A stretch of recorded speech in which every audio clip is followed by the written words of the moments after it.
07 commanders and glory to mankind. Welcome to Delphi and the Pleiades. We're heading to a Hercules class bulk cargo megaship with a Xeno Strike Force for an afternoon of plasma chargers and megaships. We spent about 50 billion credits funding the SCCN and Fright in building up a couple of systems lately, so it's time to make some of those credits back in some Fargoid blasting. And today we're going to do it with weapons I personally haven't reliably used en masse since the days of Fargoid Spires. Plasma chargers are the highest alpha damage weapons in the game against Fargoids. They are less reliable than shards, however, in putting out a significant amount of damage over a short amount of time, as shards have 5 rounds they can land quickly before needing to reload. Plasma chargers instead are, as the name implies, charged and release a devastating initial shot, but then need a few seconds to actually charge a second shot.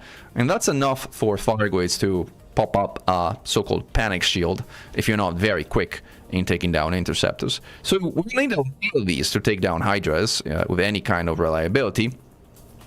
And Hydras do spawn at megaships, so we'll see. We'll see what happens. Maybe we'll be able to like splash a bunch of things. Maybe we won't.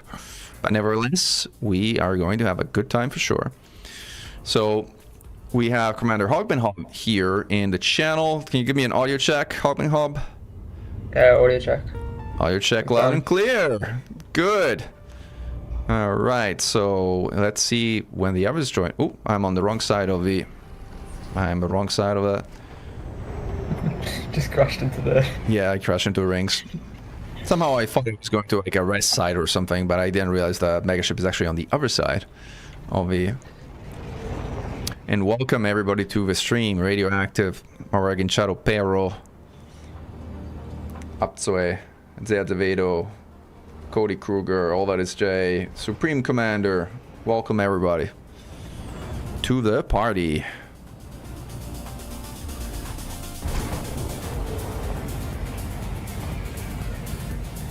Checking on some other things. I think we got game audio, mic audio, music audio properly tuned. Yeah, things look good. Things look good. Let's see what the rest of Xeno Strike Force is. Okay, we have RX and Kickski in chat. Welcome, guys.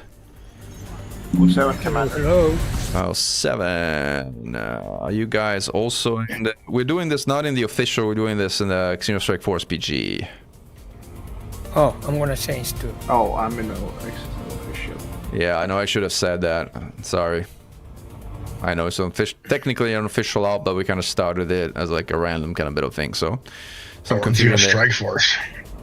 Yeah, Xeno Strike Force Power Group. Oh, we will kill bugs aplenty.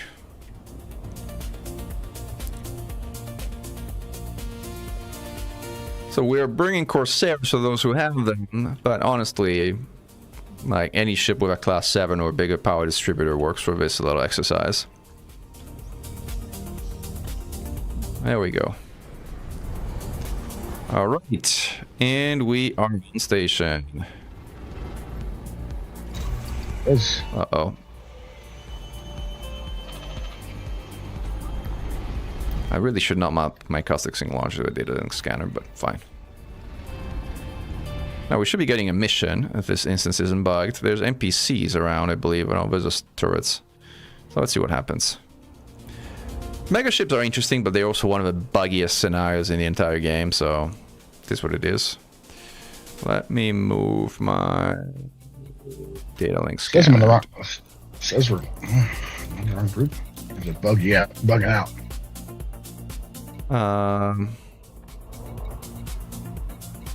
Just run the dentist. You sent me an invite, maybe, and shoot. Okay, there it goes. It was bugging out because I didn't jump yet. All right, we got the mission. All right, so inbound scouts. Well, the good thing about having 6 plasma chargers is that scouts just absolutely evaporate. Let's see if I can pull you guys in. Alright, I see you guys.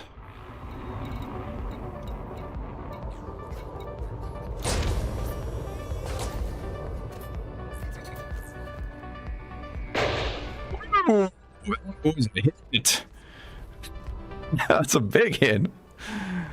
Look at that. Boom. The main issue with plasma chargers is their range. Their fall-off range is only 1 kilometer, so you gotta get pretty freaking close to hit hard with them. But once you do get close, boom, this happens. Target destroyed. You're gonna hear a lot of this today.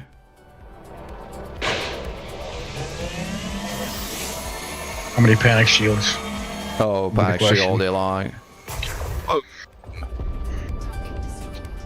The other good thing about plasma chargers is they have a lot of ammo. They have 200 and change, 120 ammo. So you can basically have significant staying power. Boom. Oh, I missed. So one thing, by the way, oops, I hit the megaship. That was an accident. Sorry.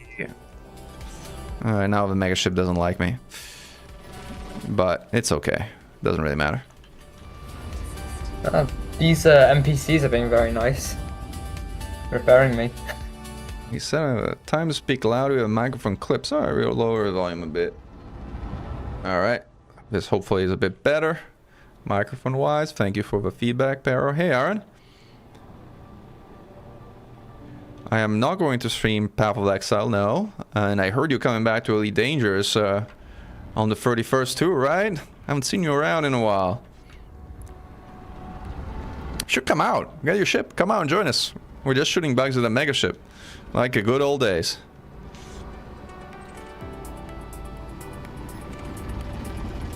Alright. Protect the rescue team. Don't lose too many escape pods. But the megaship is hostile to me. Right now. See what happens. There was something I wanted to do, but I can't remember what it was. Alright, so this is megaship is shooting me because I shoot it accidentally. Guys, I'm gonna pop out and pop back in and see if I can make the megaship not shoot me all the time. Since there's no fireways right now. Gotcha. I'll be right back. No, we're not in California. We're in the Pleiades. We're in Delphi.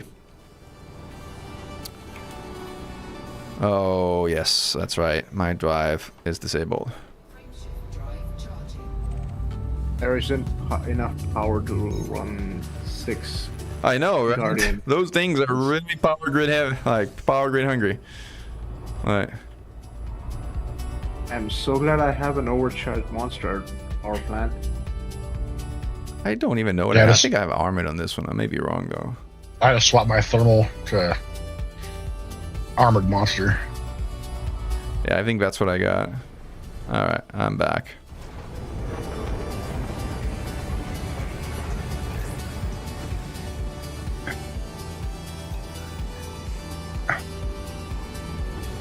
Can we give a Hydra though? Not with this many Not people. with 4 It's people, not. no. Definitely not. Let's see what we get in terms of spawns.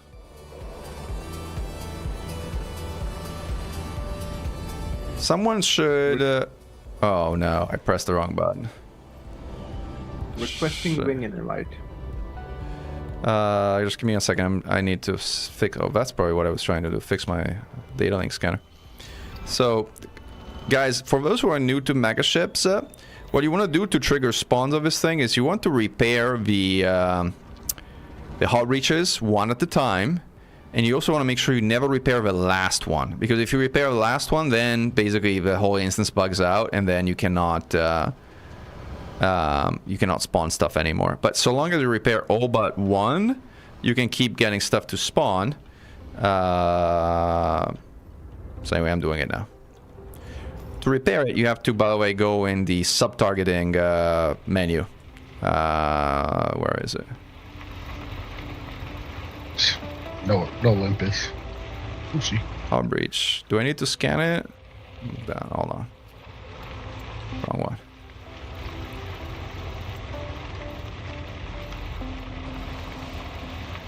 There we go. Hard breach. It's the one I have targeted. No, it's not the one I have targeted.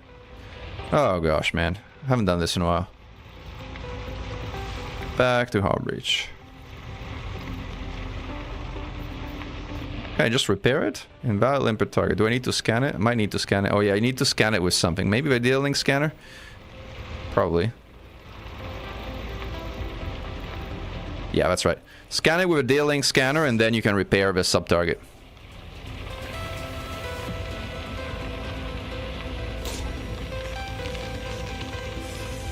Alright, repairing the first hull breach. First hull breach repaired. Let's see if it's something spawns. We're playing second. Yep, incoming. Okay.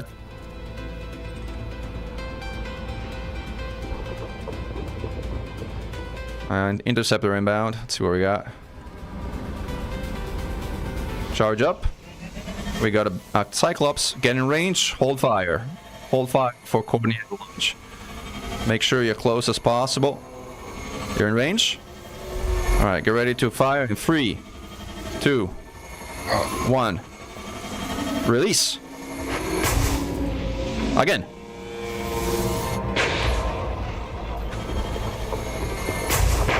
We got it. Alright. Nice. So, first one. Let's First giveaway. go. Boom. I'm gonna drop wing to pull in more people. Scout duty, folks. Scout duty. James Clark here to Yeah, coming. Sorry, we got company here, so I'm trying my best. No worries. Just showed up. Sir, Are you sir, in, sir, There's an sir. interceptor somewhere. We're in not the official, the open PG, the Xeno Strike Force PG. Roger. All right, kick ski. Oh, I'm still leaving a team. 1 second. I'll put you in. Basilisk. We might need to take a few hearts because I don't think we have enough firepower to take down Basilisk. James, you're in a different private group. Aaron is Switching now. in California, but hopefully he's coming over. Leminskry is also 500 light years away, so hopefully one carrier jump. I'm just logging back in now. Oh, that's a nice trick, Aaron. Thank you. See, I always learn something when Aaron is in the chat.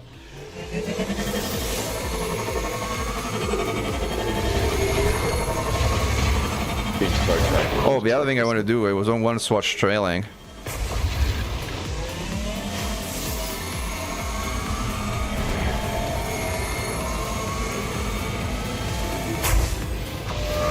Woo!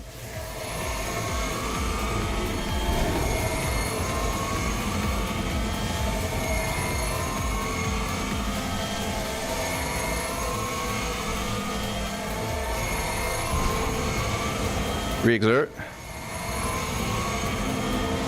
All right, it's up.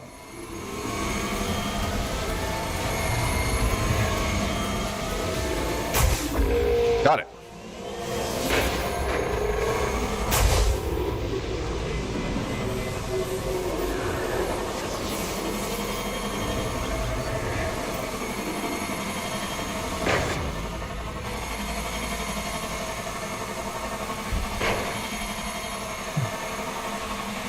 Too far to do damage.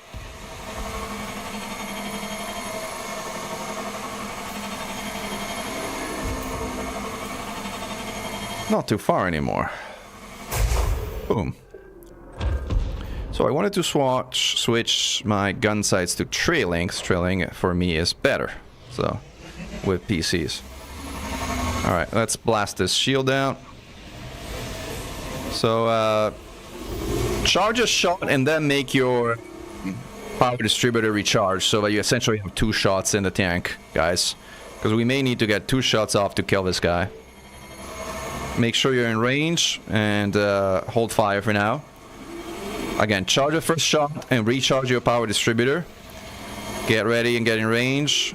We'll count down from 6, 5, 4, 3, 2, 1. Hit it. Close, but no cake.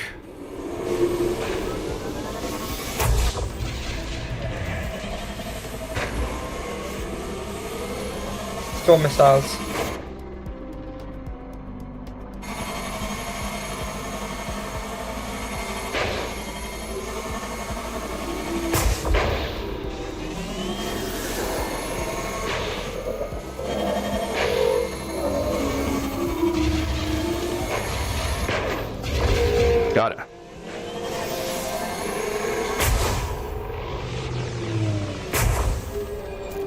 There was one more thing I wanted to do, but I don't remember what it was. I'll probably put a repair limpet on myself. That would be handy.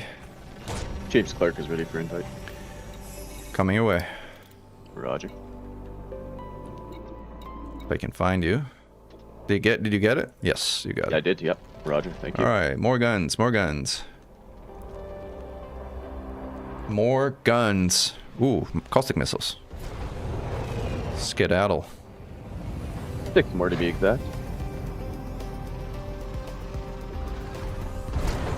All right, shield is about to drop. Charge your first shot and hold fire. Charge your first shot and let your distributor recharge. Get in range. Focus on getting in range. Don't shoot this thing. Hold your fire. Hold your shot. All right. Oh crap! On my shot. Hold on. I'm gonna waste my shot there. All right. Get ready. Charge your shots. Charge your shots. Charge your distro. Stand by. 4, 3, 2, 1. Blast him. Got him. Nice. Nice, nice, nice. Nice. Is he down?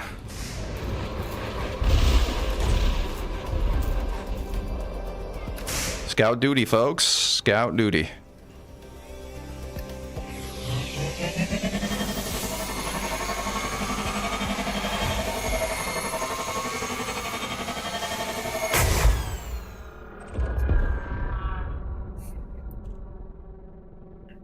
Right, let's see if something spawns, otherwise we'll repair something else. 7-player games. Alright, we got Kickski, you dropped? What happened?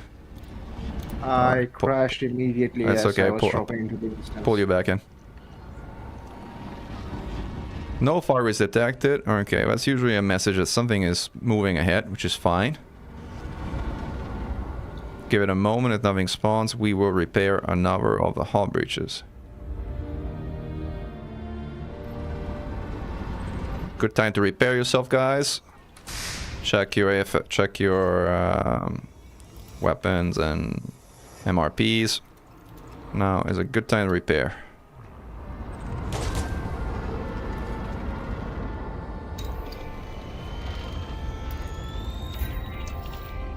Alright, going for repair. With a trick that Aaron taught me. Select subsystem. Objective failed. Oh, something would have happened anyway. Anyway. Repair in action. Repair complete. Stand by for possible spawns. Incoming. Interceptor incoming. We have what we got. Let's see what we got. We got a Klops. Let's give him a Xeno Strike Force welcome, guys. Charge your guns. Charge your guns and hold. Stand by for fire. 3, 2, 1. Hit it. Again. Yes. That is the welcome Fargoids get from us.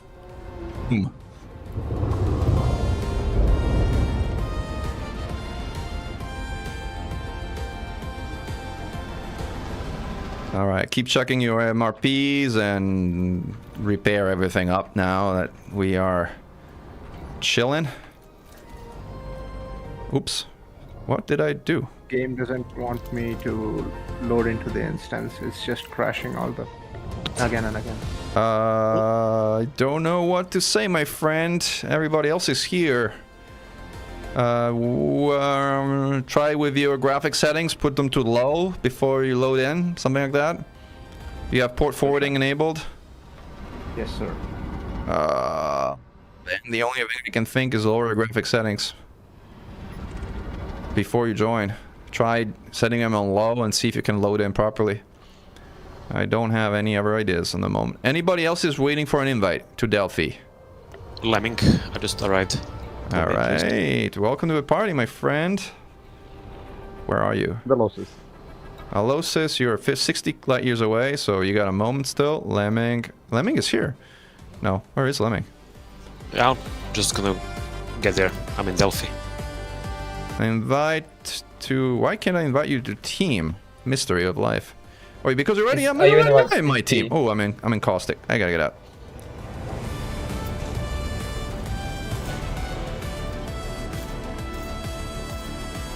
The repair limits the NPCs have are very lackluster. Yeah. In fact, they're annoying because they prevent you from actually having some decent thing. Alex is suggesting to jump on the signal and not on a teammate or wingman navlock. Lemming, I think that Yeah. message for you. Like, James Clark arrived. I used Yeah, your signal mechanism. let's see how that goes. hey, James. All right, so let's repair something else because I think there's no. Anybody have any hostiles on screen? I don't think so, right? It's time to repair some more. No hostiles. Skies are clear. All right. Proceeding to the next hull breach. Stand by.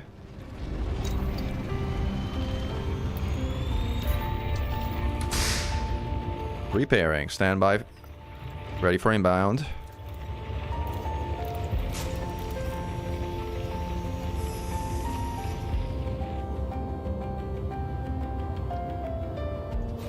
Repair complete. Stand by for hostiles.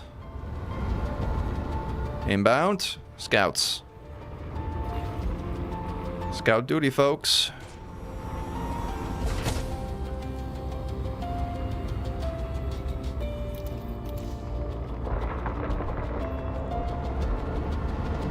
Weapon 3 on scout duty.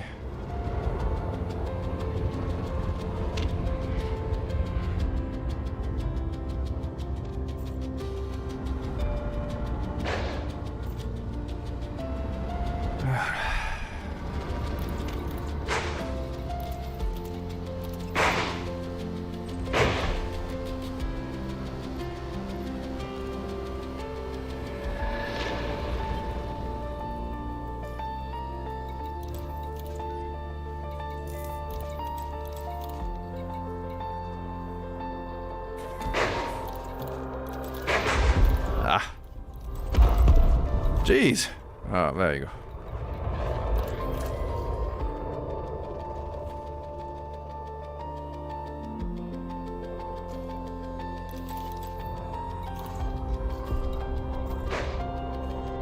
Skies are clear, no far is detected. The fact that it gives us a message means it's not bugged out, which is good. Let's see how many hull breaches we have left.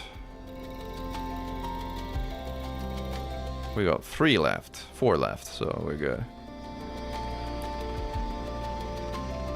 Going for the next one, stand by.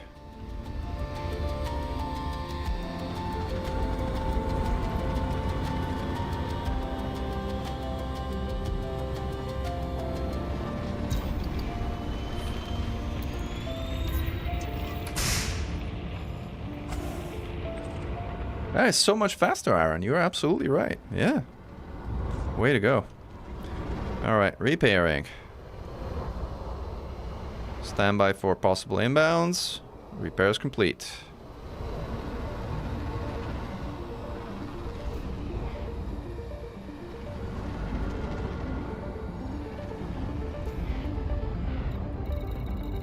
I think it's a negative on inbounds.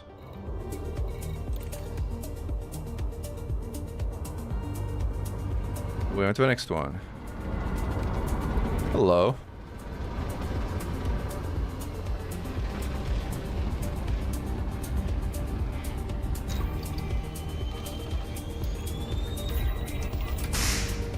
Lost in the system. Alright. Invite coming your way, Losis.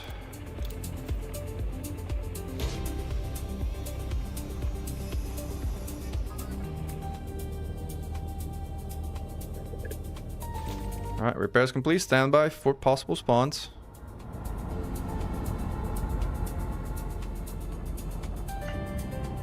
Anybody have a spot in the wing and they can invite Kickski?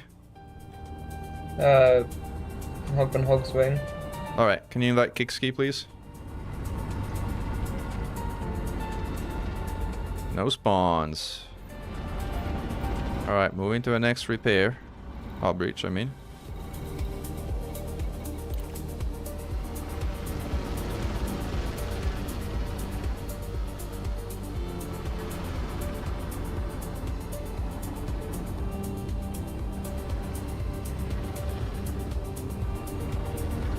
Swing invite away. I think we have everybody. Aaron is on his way, I believe. I saw him in game, so I presume he's coming. He's 600 light years away, so I presume he's jumping his carrier, but...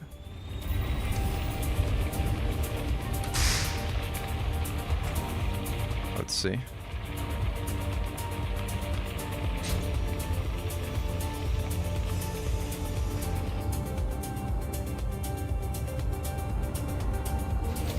Alright, repairs complete. Standby for possible inbounds.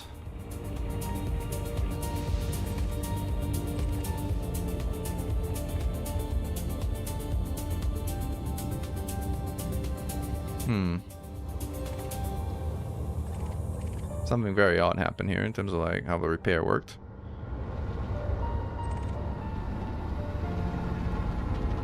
Does anybody have an active mission or something happening? Because I think we might have the instance have bugged out. Like, Commander Hogenhog has a mission.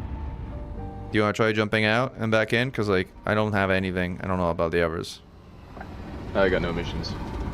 Yeah, I think I have one that wants me to accept it. if you have a mission, can you try jumping out of the instance and back in?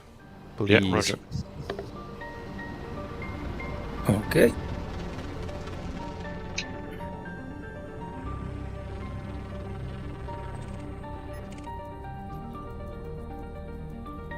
Oof. We might all have to jump out in the end. We'll see. Oh, something's happening. Oh no, Lemming's jumping. That's what's happening.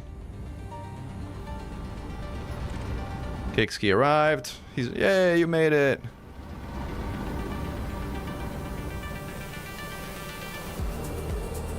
All right, now we're starting to have a serious number of guns in here, which makes me happy. Just need something to shoot at. Yeah. Premium gun. I've just jumped out and back in. I've still got a mission. I'll try and jump out too. If me jumping out doesn't fix it, we might all have to jump out, I'm afraid.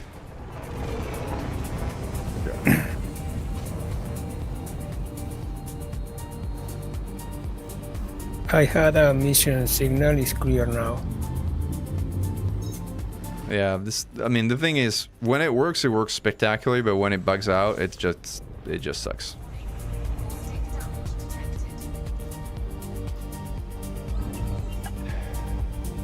Jumped out and in and still have the mission.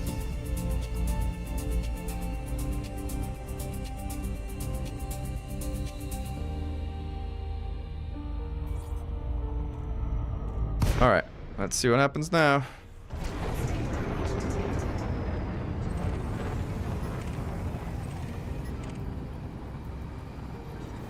So I see the NPCs of the rescue vessels for the rescue mission. But somehow this is not advancing. I'll try and repair one more time. If this doesn't work, we might all have to jump out.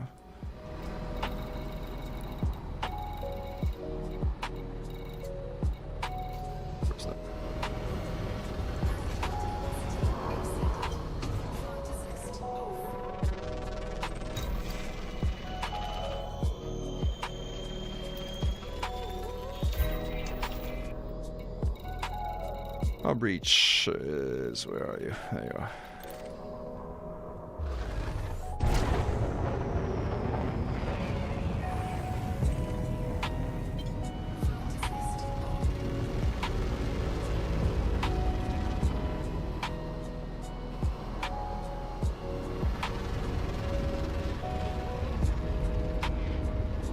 Alright, repairing breach, stand by, see what happens.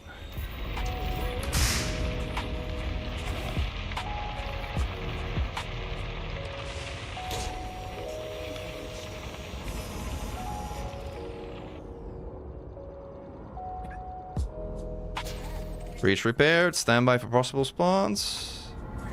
Yep, inbound. What we got? What we got? Interceptor. All right, folks. Charge and hold. Charge and hold. Charge and hold. 4 clicks away. We have a Hydra. Party Nice. time. Whoa. I don't think we can give it, but Let's see how we swing it. All right, get ready. Hit it on spawn. Hit it on spawn. Hit it.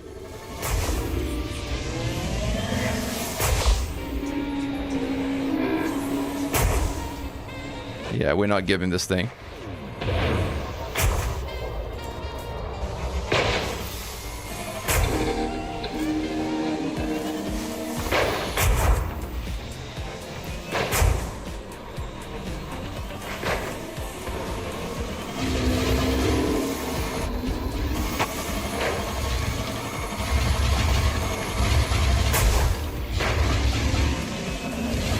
Wow, we barely scratched that heart.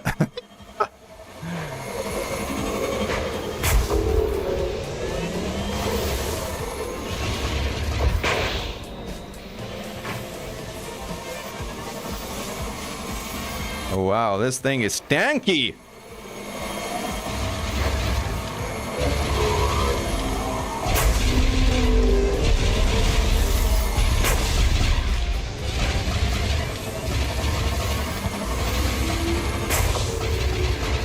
Very tanky.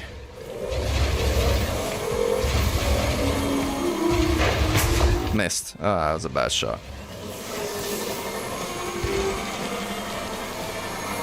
If you have a shot, finish that heart. I do. Boom. Heart down. Alright, I think we can shoot the shield because we got the guns and might as well speed up the fight. Otherwise, this will take a while. Boom.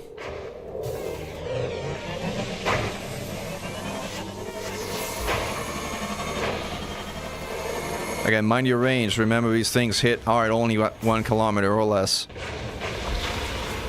Nice, shield down. Exert it. We're not gonna give this thing with this guns that we have here. Where's my heatsink? There we go.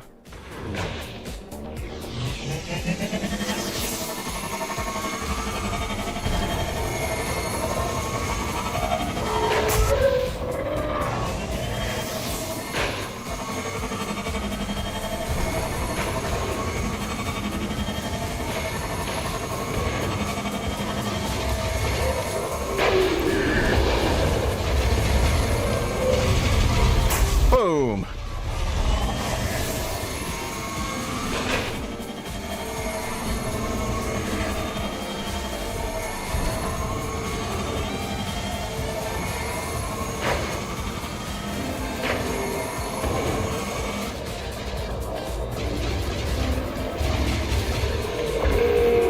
Like with PCs, making your shot counts is really important because just firing away and hitting the hull doesn't do anything. Actually sets the fight back because you're gonna panic shield this thing. So if the heart is out, take very precise shots if you can. If you're not sure you're gonna score a direct hit on the heart, don't shoot. Get that shield down. Oof.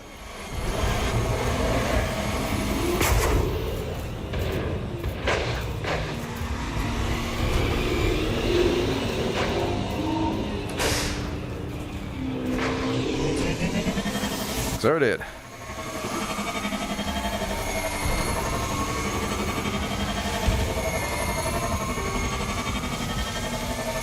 Oh, just old sites. Observer.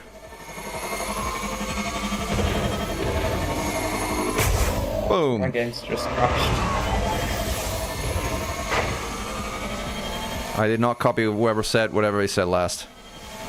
My game's just crashed. Game crashed again.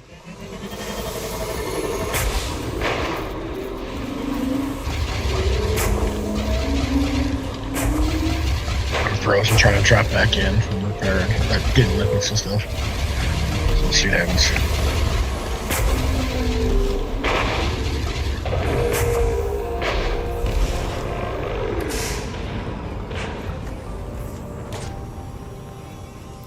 I might have stayed a little bit too long in the line of fire there.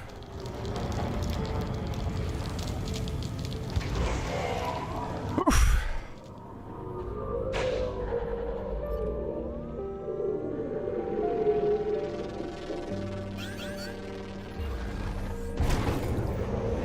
All 7 commanders. Hole 7, welcome to the party. Okay, 7. Are we in the XSF private group? Yes, not the official one, the regular one. Okay, because I'm in open right now. We'll have to fix that.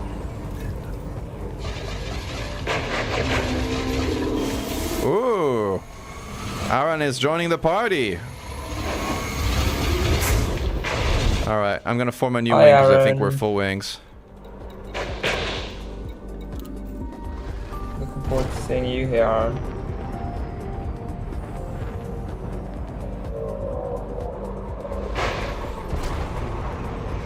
So it's Xeno Strike Force, not the That's right. XSF official, or Correct.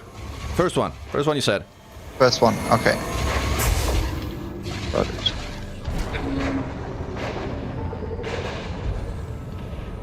Ooh, we lose. We lose someone. Exploded. You someone. Just fast travel.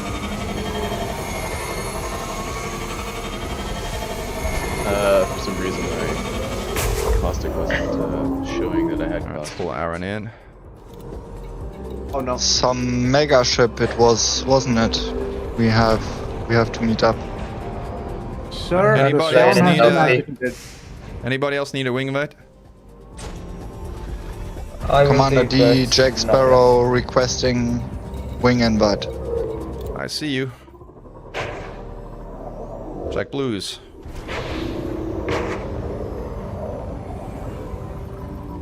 Alright, take that hard down. I'm in the Delphi system, so I am not able to find said megaship. I think look I'm harder. just blind. It's there. Okay, look harder. Okay, 3 kilolight seconds from the Hercules, thank you very star. much.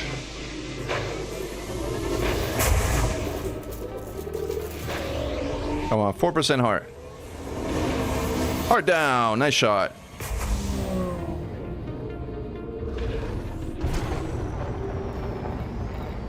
Oh, wow. Am I out of AFMU? I appear to be stupid. Ah, it's okay. What You're Delphi planet 5. is it on? Delphi 5, thank you very much. Oh, I have to scan the system first, that would be helpful. Commander Hogman Hog requesting Hey, wing. Zende, I'm hopping hob. You need a. Sorry, Hogmo, you need invite? Alright. Correct. Sent. Sparrow, check your blues. Yeah. Thank you very much. Let's dance.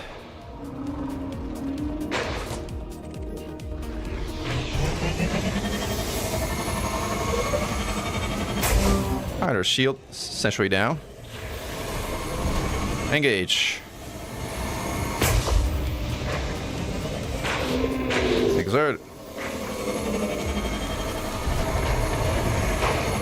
Commander Degas Fat needs a re-wing invite, please. Anybody who have a spot, I'm full. Who needs invite? Degas Phantom. Right. Try don't.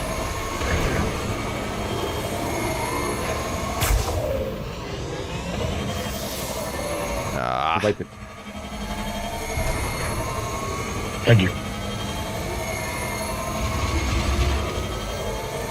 Jesus Christ, I don't have a shot. No matter how I turn, it turns away from me. I think I like this 600 actually light again. seconds out. There you go.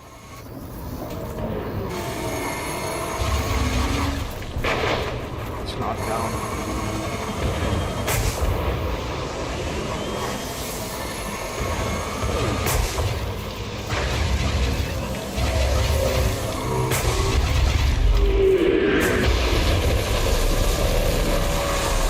Oh, this heart is mine, mine, mine.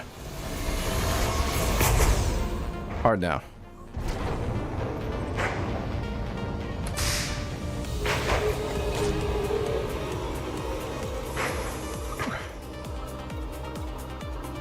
Is it close to a ring? The spot? Ah, It'd yeah, I be see under. it. It'd be under or above, depending Yeah, on I point of see view. it. I see it. I'm sorry. There's no up in space, Commander. I said based on point of Hey, view. Mira J. Oh, I went down the Maybe wrong just side woke of the up ring. and just went to sleep. Friends, fiends. We'll have to fly through the asteroid ring to get to you. All right, we're Will in take combat another here. 30 seconds. We're in combat with a group of 20, so let's stick to combat comms. All right.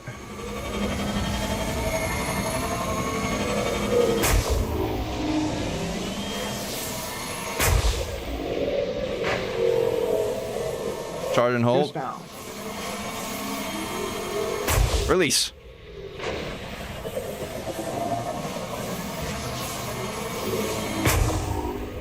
Exert it.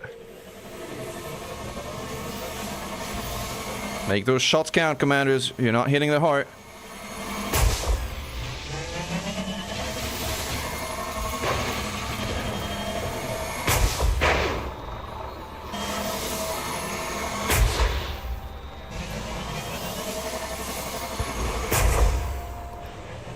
A scanner. I can't even see the heart.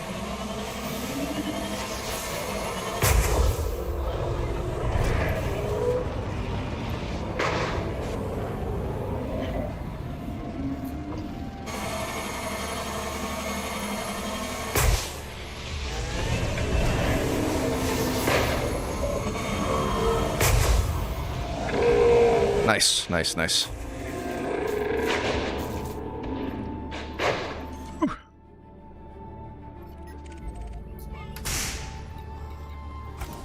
Wow.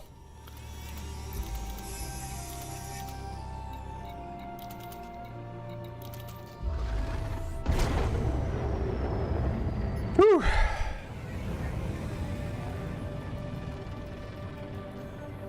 We are using plasma charges at the Delphi Megaship today, and you're welcome to join us. We're in the Xeno Strike Force PG if you want.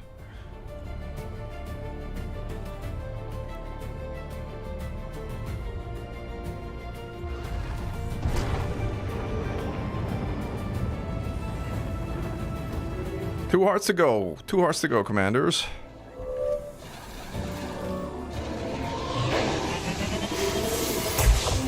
Exert.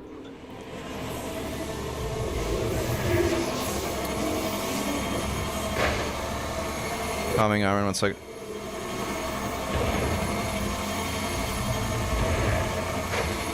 Can't see anything. Never mind. By iron since I'm in out of range anyway.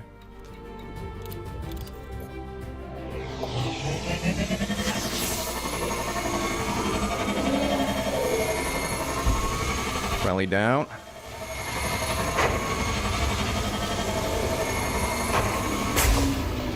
Good hit.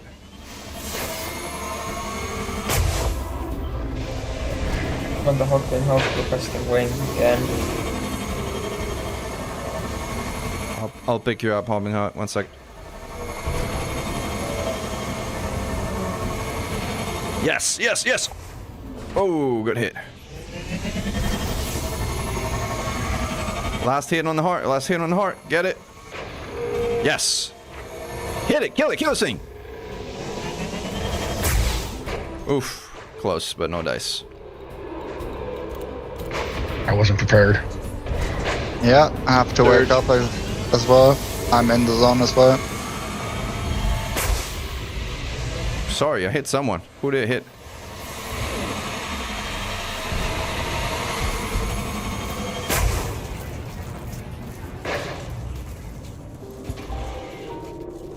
Flame tunneling goes hard. Shield's down. All right, hit it. Last heart. You can pre-target it because it's out. Oh, it's out already.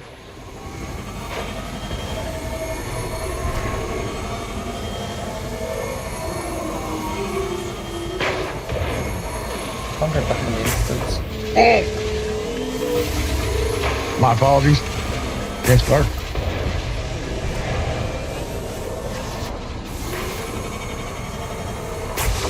Got him. Must Kill have him. Kill him. third Kill him. shot Shoot, shoot, shoot, happened. shoot. All guns. All guns. Yes! We got him! Oh, Boom. Hydra down. wow. Woo! Missed it. That was work. You made us work for this, buddy. Alright. I don't know how you guys are doing, but I'm gonna need a triple R. What do you guys think? Should we stick with plasma or should we switch to shards or do something else? Because I feel like I feel like Like it's mod pretty- shards make this real easy. Much easier. Alright, let's do shards. Nice. 1 sec, my game. I'm only crashed Gauss. the third time. I have to admit. Bring whatever you got, man. If you have shards though, let's switch to shards because I mean, as cool the concept was, we don't have enough guns to actually give Hydras or anything like that. Even on like 2 hearts left, like need more guns. Yeah, just bring regular shots. Memes. No Legro shards. Leave them on tight bombers where they belong. Is it possible to rearm on the megaship? No. Megaship doesn't have docking. The Oracle in the system. Yeah, but there's plenty of carriers and stations, even the Oracle, yeah, wherever you want. Wayland Yutani is a shipyard. Yeah, I just arrived. Don't really need a rearm right now. Hopefully my game doesn't crash a 4th time. Oh, mine did too. Blue Cobra. Wow. Oh, I've had crash to desktop. Okay, those are more uncommon. So we are going charge now. Thank you for whoever subscribed the moment I crashed. That was timely. Like, Just now, yeah. Shards.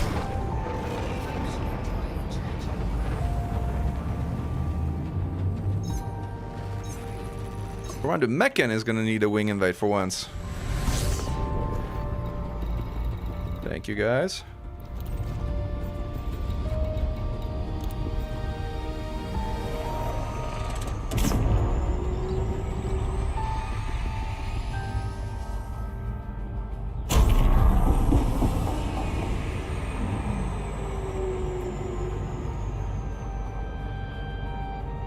Okay, I failed some objective. Now my reputation with XSF is moderately decreased. I think it's with Axon because Axon is controller of the system. Ah, But yeah, anyway, Axon. the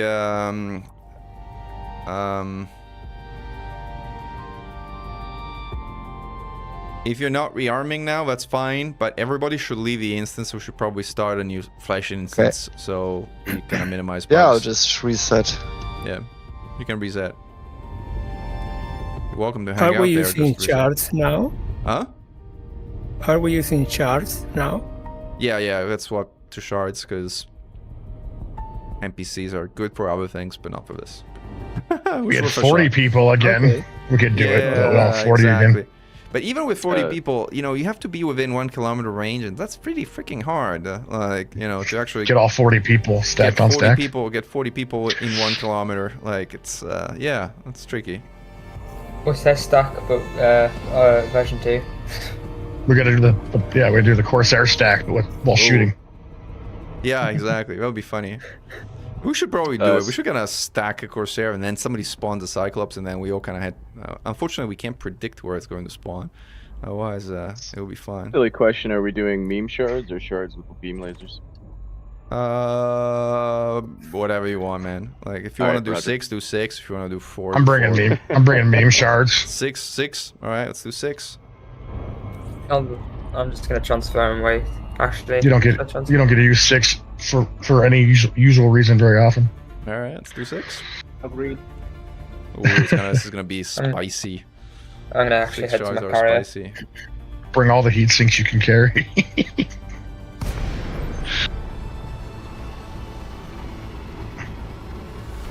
I don't mind going supernova. So we can't engineer them with the thermal It's not conduit. nice, Aaron. He almost do? rammed me to death. I want to apologize to James Clark. I smashed into you trying to get the heart shot earlier in the Hydra. Oh, it's fine. You missed on your It happens screen, all but the on time. my screen, you didn't. Commanders, what is the highest tier of Thargoid that you could kill while keeping silent running on? What was the what? Anything. Anything. Sorry. What is the highest tier of Thargoid that you could kill while keeping silent running on? Oh, the highest tier of Fargoid we're keeping silent running on. Whoa, I don't know. Hydra? So, you should kill all of them. Titan. I was saying throughout the whole fight. Yeah. Oh yeah, it's definitely Hydra. Alright. Out. You just need to sink. That is Double. correct. Double stink.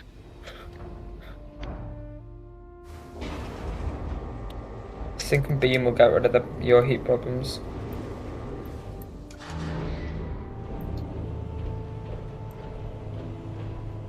Unless using 6 mod shards, then nothing will solve your heat problems. Yeah, I'm gonna give it a go. Alright, 6 Oh my, stars it 'cause is. there was a group that was giving Hydras with 6. It was 4 Corsairs of premium, 6 shards, and they were doing it. It was pretty interesting.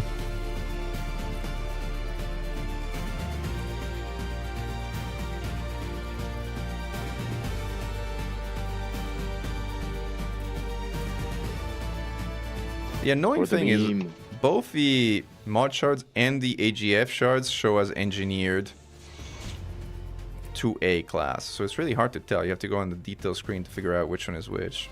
Yeah. And if you sort by price high to low, the AGF modified shards are higher than the modified shard cannons. That's really weird. That's right. It is painful. Because you buy them versus the other ones, you get them on an exchange basis, right, with modules, right? Yes. If you're like me and have no anti-guardian field, then you're fine.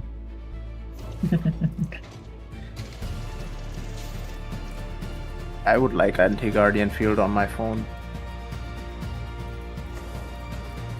I would like to know where my 6th shard is. Do you not have like 20 mod shards? I have at least 12, but I don't know where they are. That's the problem. Alright, give me 1 sec.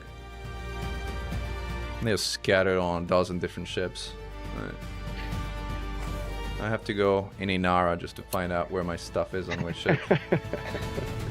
I know, it's silly. Ship modules. The problems of being space rich.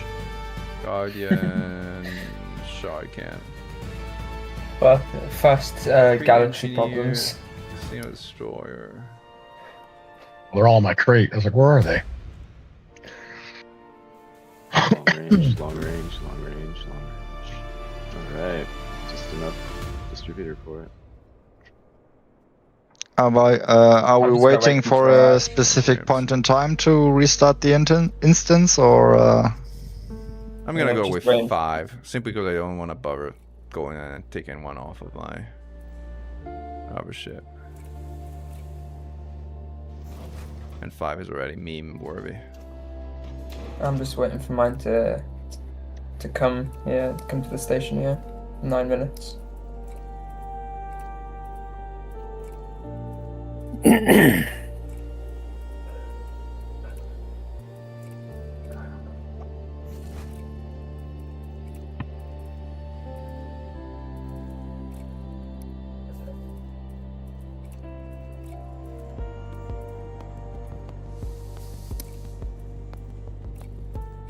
Alright.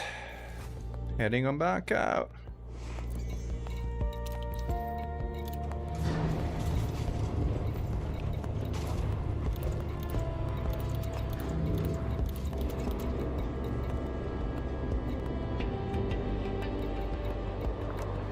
Okay, I'm heading back to Hercules.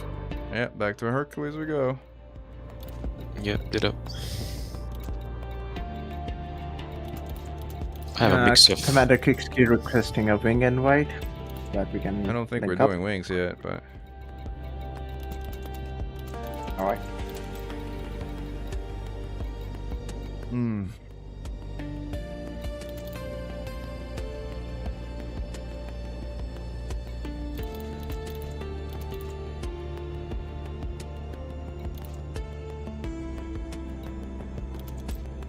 I used on the easy mode Corsair, quote unquote. I used mod shards instead of plasma. I'm getting Works away pretty from well. Aaron before he rams me again. The good thing is, I know he's not faster than me, because I know but we at least have, at the best, the same speed ship.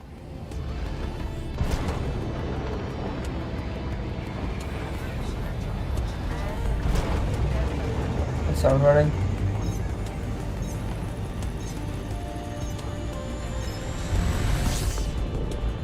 Guardian Plasma sort of works against human ships, but honestly, there's better options, like...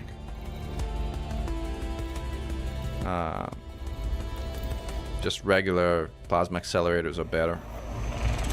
On some occasions.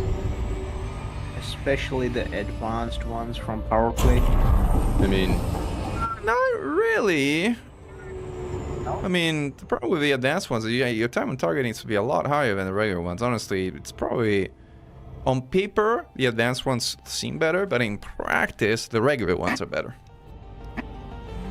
The regular plasma work on voids? Nope. No. Oh, okay. Talking about PvE and PvP. Oh, okay.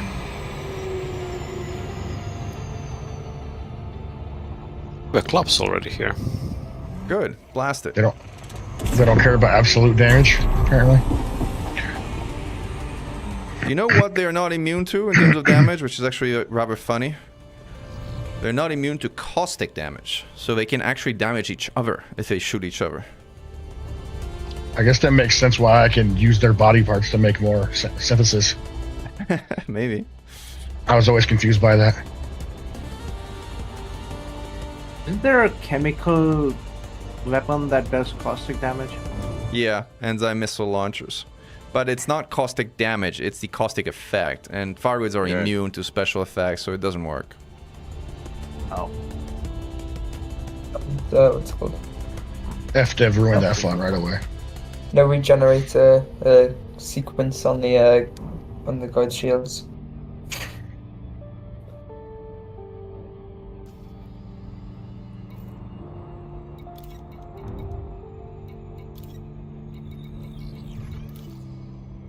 Aaron is doing a little loop of shame. Oh, heck yeah, I got my 100% club. Certified. Alright. Let's roll. Only all the much harder challenges to go. Boom! Purple Python. Never mind. Game is good.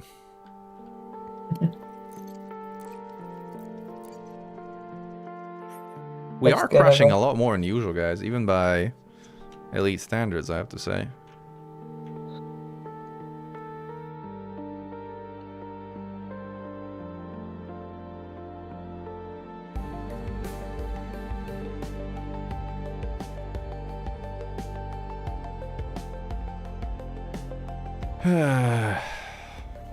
Alright.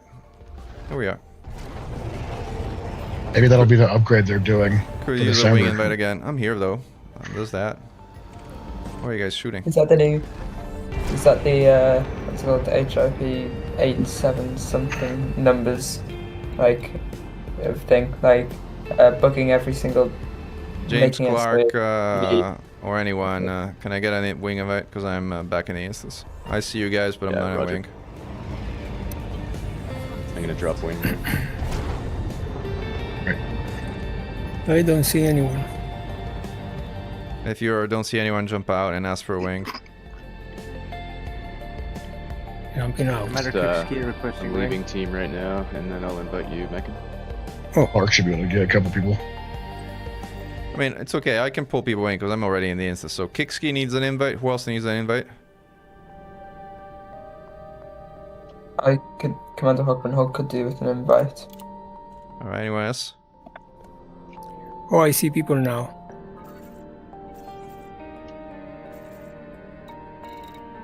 Sent you on hog. Can I get a team invite now that I dropped to invite others? Who's that? Phantom? No, it's Clark. James Clark. I'm still waiting for my guns to arrive.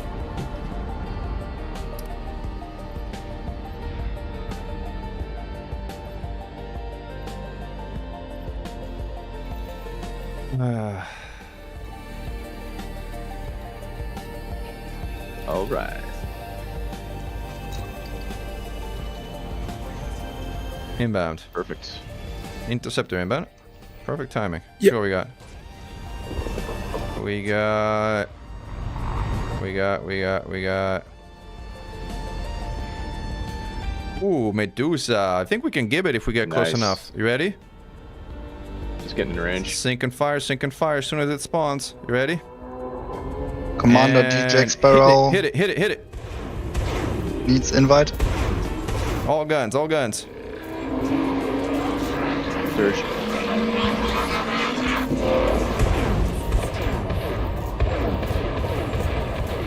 Commander James Clark, you Alright. have Not you have enough. wing not voice enough, comms not as enough well of as us. Discord voice comms. Far away. Unless you're too far away, I think. That was alright. Fast first hard and a half, but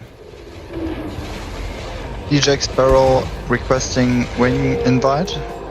anybody got a free wing? Cause like we are full on my job. Alright, I'm gonna drop wing. Hold on. We need to form another wing. If I can. Actually. Needs invites. Hey guys, you gotta break wings and pull people in. Thank There's you like very much. 6 people asking for wings. Like there's not enough Who? people. Alright, drop wing. Drop wing and pull people in. I'm still waiting to my guns to arrive. Who else needed one? Who hasn't got one? Got a friend invite. I Alright. think I accepted. Alright, who needs a wing? Aaron, check. Who else? Jack Sparrow. Jack Sparrow. Check. Who else?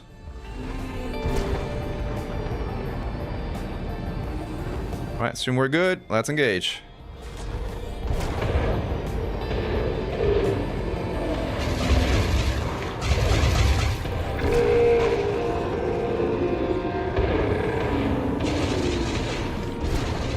Keep firing, keep firing. It's not panic shielding, it's keep going. Fire, fire, fire, fire.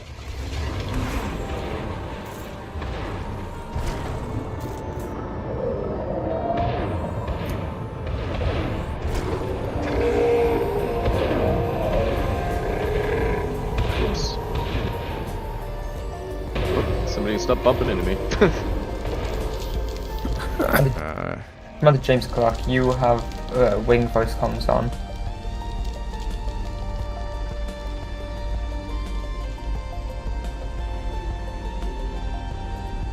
Alright, let's kill this thing. We got enough guns now to kill it. Let's kill it. Alright, hold fire. 4, 3, 2, 1. Blast it. All guns. Ah, I fell for a reload. Close, close, close. We're close to it. We're close to giving dudes firepower. It's good.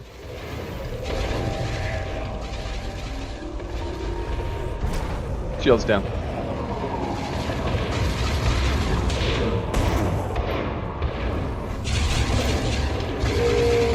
Alright, kill it now. All guns. Yes. Nice. There we go.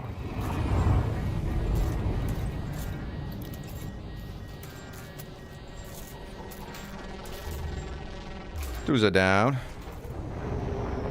Now, Now we're Mr. starting to Hydra and roll. the Deucer. Now we're starting to roll.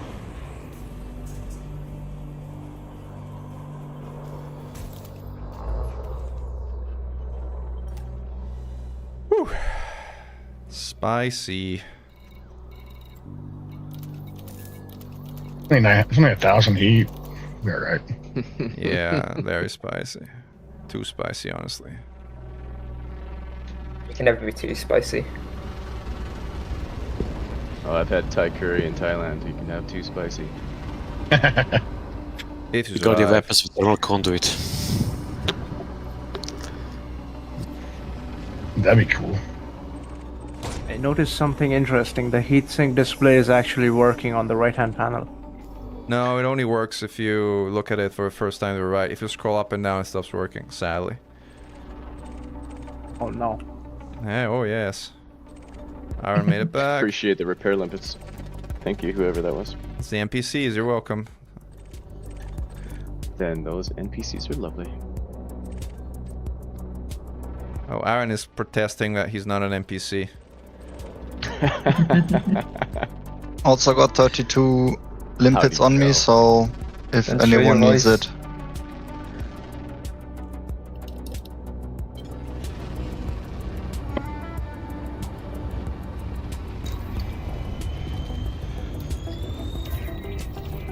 Alright. Repairing a breach. Stand by for possible inbound. Something blew up. We're in Delphi. Yeah, something blew Aaron up. got in the way, but The rescuers get caustic, I think. I'm dropping in now, but I'm bribing tonight. repair complete. Inbound, inbound. Oh. Scouts. Scouts. Oh wow.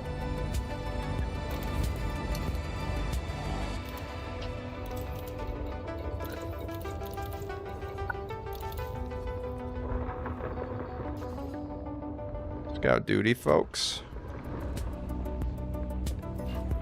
I hate doing scouts. This will with be quick shards. business.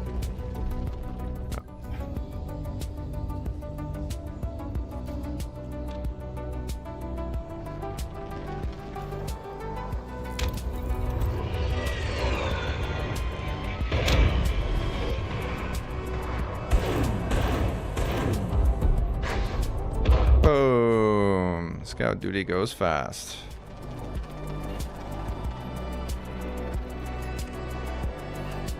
Kiki, you need scout? I was gonna ask if you need help with that scout, but you got it. I'm trying not to overheat, sir. I know, I know. I was being funny. Alright, let's see. Let's see.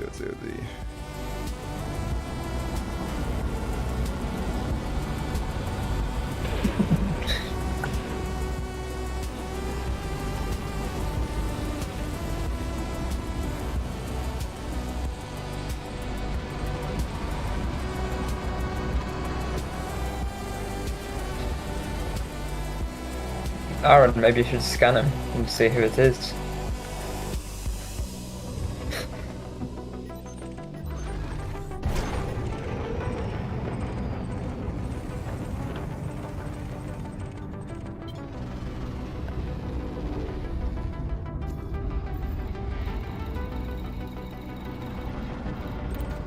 Alright, going for the next breach.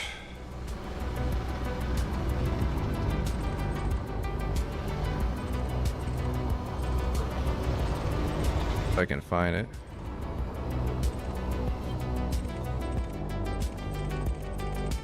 Well, we have a chieftain as well here, so it's not just crates.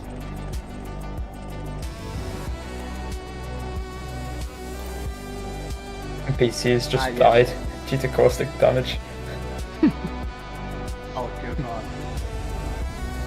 Minor Jack Sparrow. Another one with is gonna chief- blow up as well due to caustic. He's at 80%. He's gonna go down. Alright. 17. But the guy is spamming the limpets to repair guys, so working until the last moment. Ouch. 07 pilot. You will probably not Rescue work vessel. first. He's actually XI as well. Oh, that's sad. It's so sad. Give him some repair limpets. Repairing standby for possible inbound. I'm gonna give this rescue vessel Repairs a repair limpet. complete. Inbound scouts. Oh. More scouts.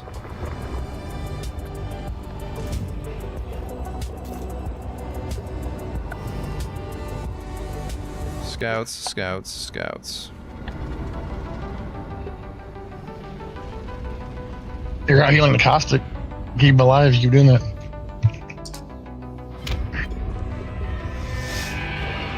Barely out healing the caustic. I sent him a limpet, let's see. Ouch. Oh no, what have I done?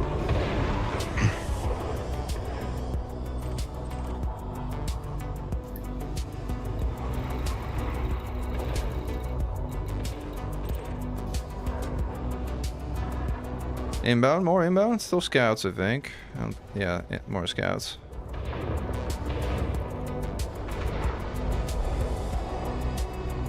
I just did it again.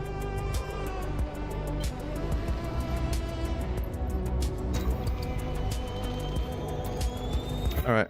Repair next one.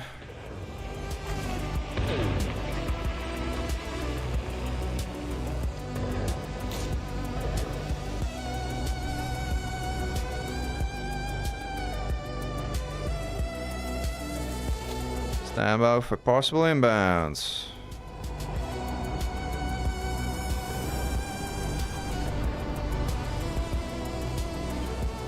Guess no inbounds because the scout is still alive.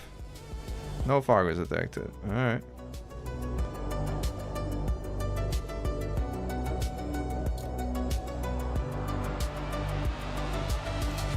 Alright, let's see what else we got.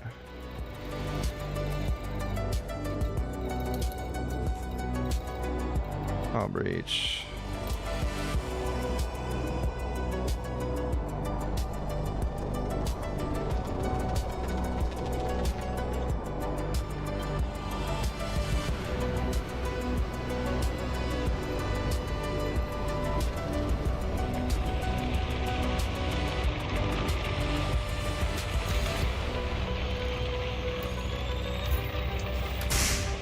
Alright, repairing. Stand by for more possible inbounds.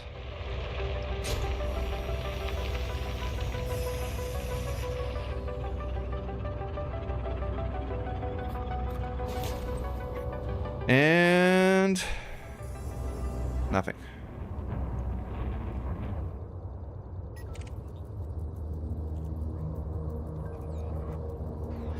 And nothing. I got 2 spinning Corsairs and no interceptors. Let's see if there's any more hull breaches around here. I think we are done, guys. This instance is borked. When a rescue has just died to caustic damage.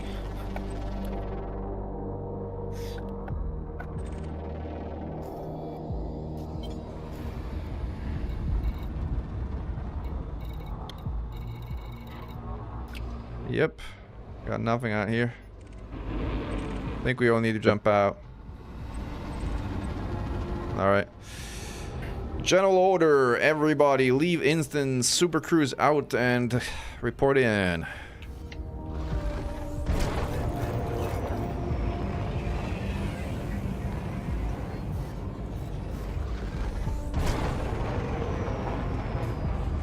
Hello everybody, welcome to the stream.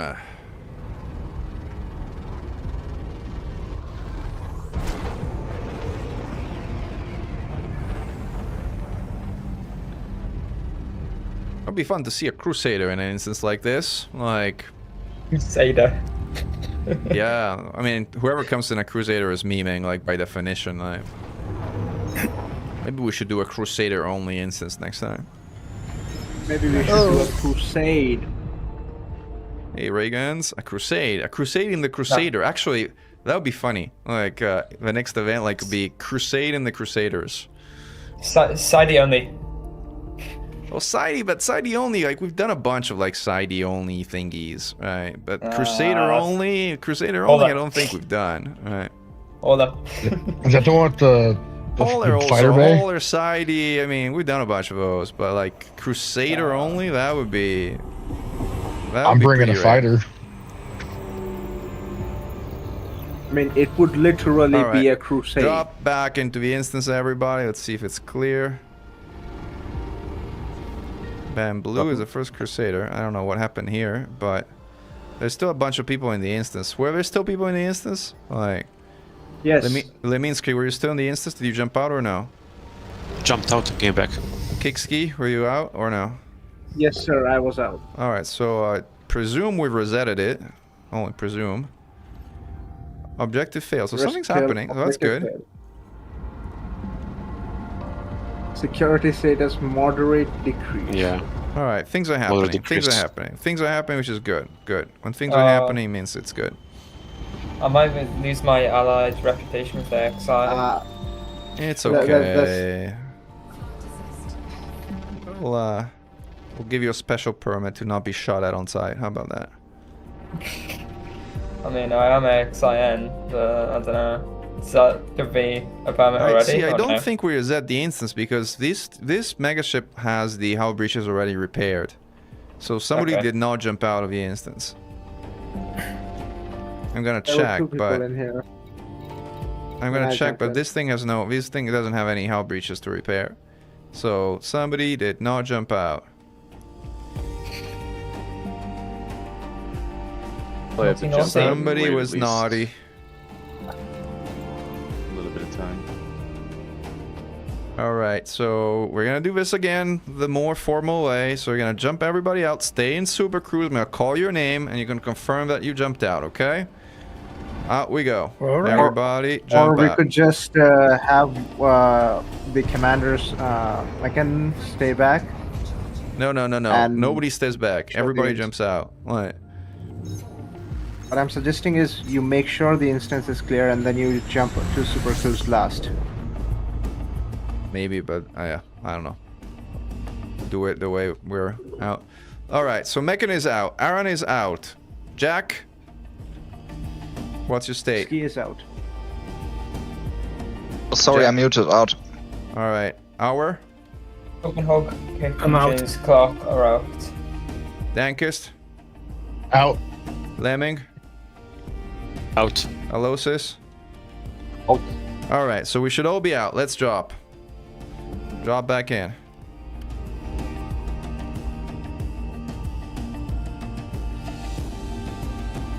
There's definitely just going to be like one commander who's not actually. Either you lied at this seriously, point.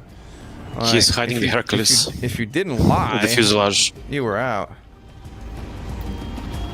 No, there's going to be one like non-XSF commander who's just joined us. And is like, I didn't watch see the anybody stream. here. No, it's done. Reset it. All right, resetted it. Nice.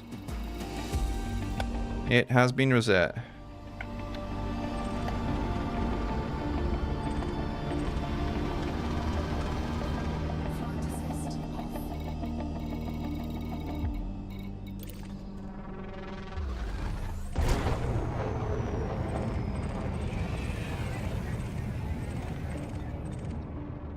Oh, I heard something. Going for hull breach. Everybody stand by. Careful about traffic inside the megaship. You might bump into each other.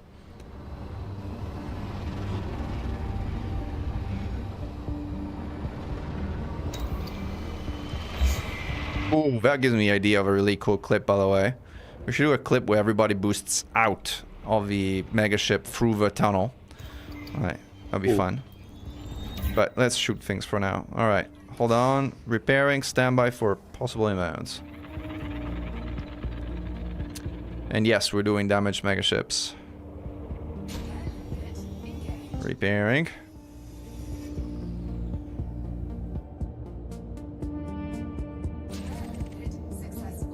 And nothing on the first. Next hull breach.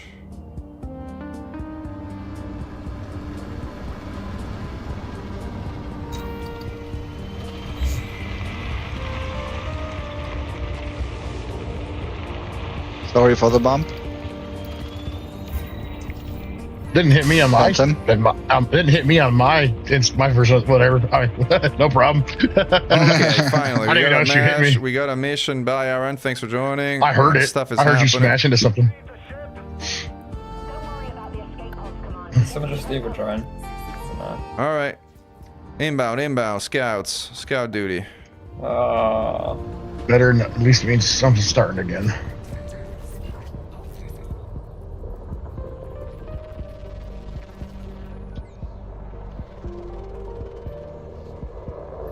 Don't waste your ammo before we spawn, because like they're invulnerable until they actually show up.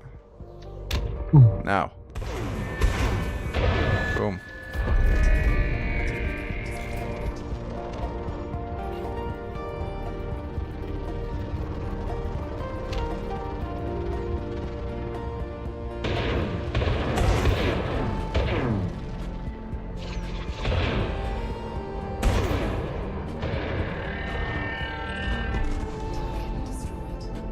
No targets detected. Do you guys have stutter? Nope, Nope. I'm fine. Looking good. next repair thingy? Oops, should look at where I'm going. And I'm in VR. I think I should be the first one to notice. Inbound. What we got? Inbound what? Interceptor. 3 kilometers off. Oh, I see it. Tail, Yeah. off the tail. All right, let's go get him. We've What we got an interceptor inbound. Let's see what Tail we got. side, engine side of the We megaship. have a Klops. All right. Say goodnight to this Klops. This Klops is not gonna last. Shot early, but Hit it. And Klops is gone. I managed to get 2 shots off.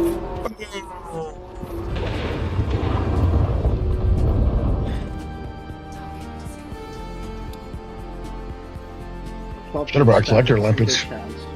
All right, watch for a caustic cloud on the rear. Gonna try and repair now one of these things, spawn something else.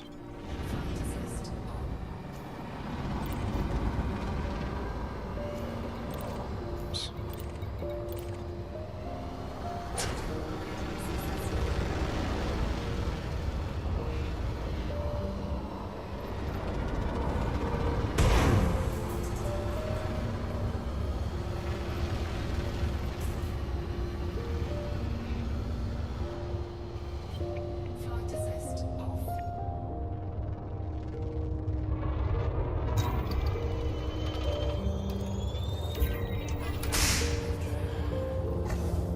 All right, let's see.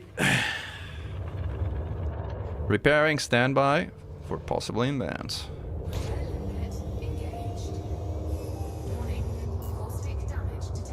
This ship is engineered, but I also have an unengineered Corsair that I every now and then use. All right. Inbound. Scouts.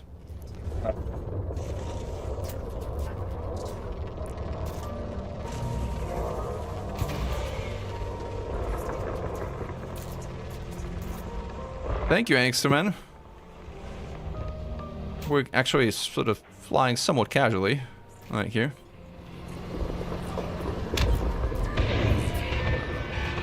Whoa. Got an interceptor inbound. Wait, Tally inbound, yes. Let's go see what we got. We have a Medusa. Nice. Alright, we don't have Let's enough give it. guns to give it, so get it hard. Get a hard or two. Surge in 2, 1, hold. Uh-oh.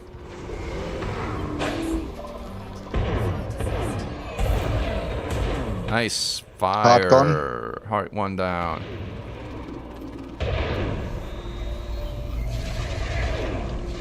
I skipped the lightning chase. And we're gonna skip its shield by blasting it all the time. What do you mean by guiding? Hello, everybody. Welcome to everybody who just joined our stream. Oh, goiding. Yes, we are goiding. Guiding the ship while goiding. Yes. we still got plasma charges. All right. Wow, those shards destroy those shields. So Alright. this has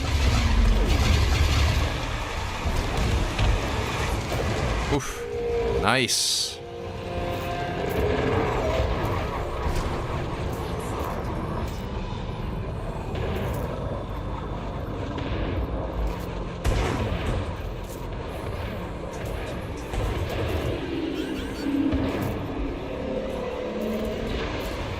Shield down already. You're That gone. was fast. That was fast. that. All right, let's hit it. Wow, hit it again. We can kill it, I think. Kill it. Shoot it. All guns on target. Oh, so close.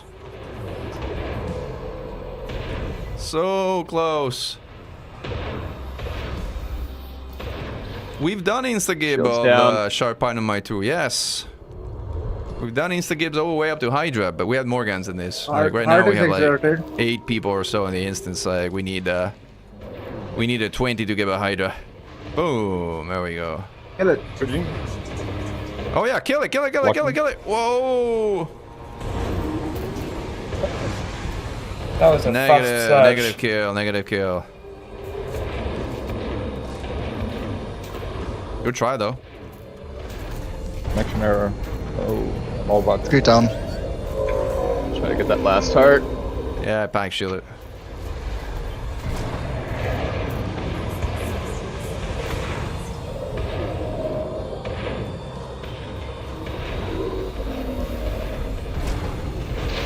Alright, let's kill this thing. I'm at 3,000%. Kill it! Got it. Kill it! Kill it! Nice! Well done. Woo! Dudes are down. It's easier with shards than plasma. We have to say. Easy mode.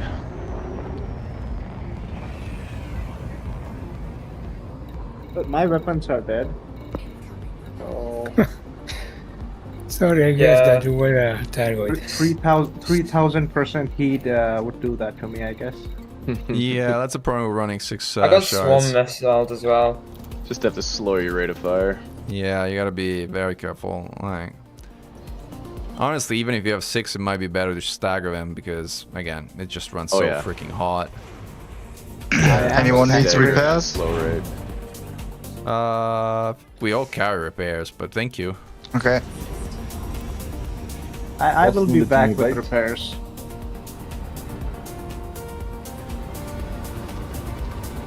Alright, I'm gonna try and see if we can spawn something else. Stand by.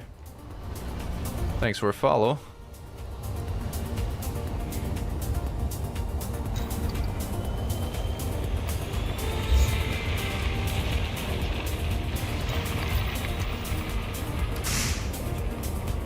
Alright, repairing standby for possible spawns.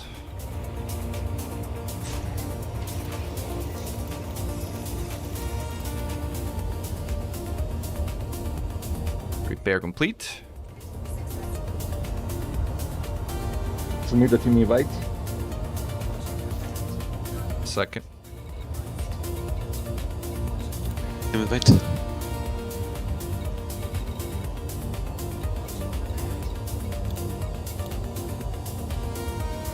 Negative spawns. Going to the next one.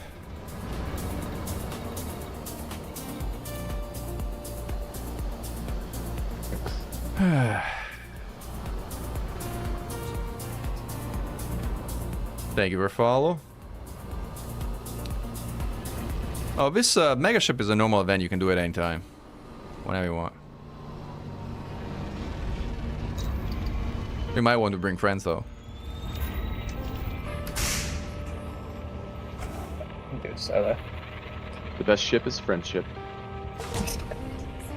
And if you do Friendship it properly, dive we can kill engaged. him. We can kill this Medusa when it spawns. We should have enough guns. How many guns we have?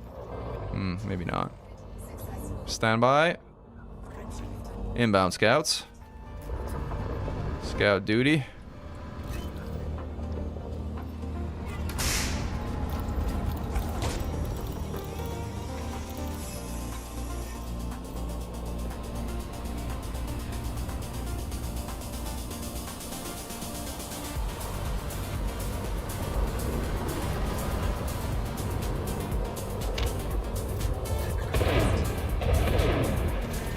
You got him. You got him. Nice shooting.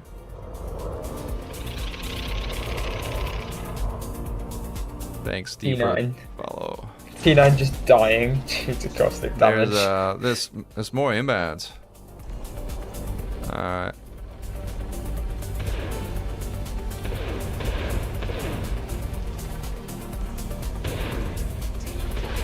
Trying to cool off here. I don't even want to kill you, just want to cool off of you. There we go.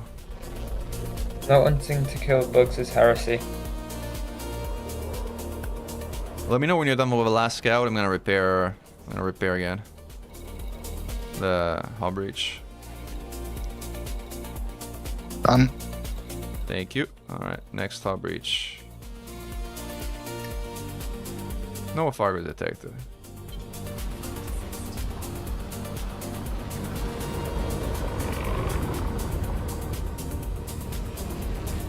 I need to restart the game if I get for Python.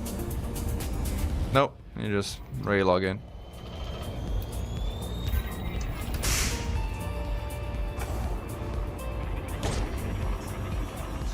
Stand by. Possible spawns.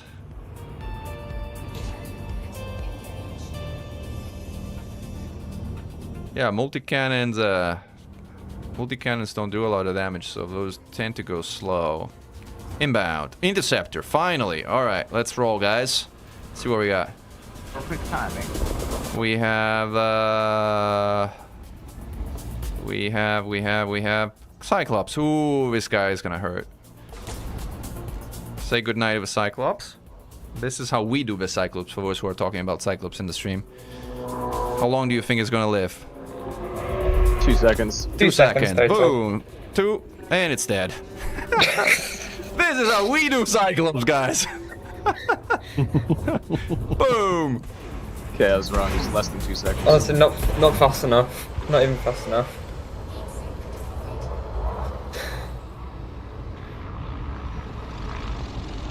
.75 seconds. This is also how we do Medusa if we do it right. But Hydra is more of a question mark. I don't have enough guns for Hydra now. I mean, we have enough guns to take it down normal way, but not to give it. Alright, Hull Breach, next one. Could we stun lock the Hydra though? Oh yeah, I mean we can stun lock it, but the problem... Oh, something inbound. Interceptor inbound. Interceptor inbound. I'll give you a blue beam. Blue beam to interceptor inbound. We got a basilisk. Alright, let's do the same thing with a basilisk, guys. Let's show folks how to do it.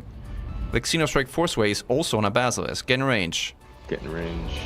Get in range, slow down. Go a direction it's coming out. Hit it! In range. Hit it! Ah! Ah. Keep hitting! Keep hitting, keep hitting! Surge. Keep firing, keep firing, keep firing, keep firing, keep firing! Yes! There Nice. you go! Bouncy down! Nice.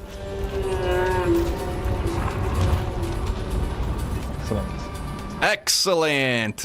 24 million in 3 seconds. Like it, like it. Best And money in this the is game. how we do Basilisk. There's a Need week to drop, guys. carrier paid. Thanks for the fun. Bye! See us. Bye. See you soon. Bye-bye. Alright, gonna go get the next hull breach.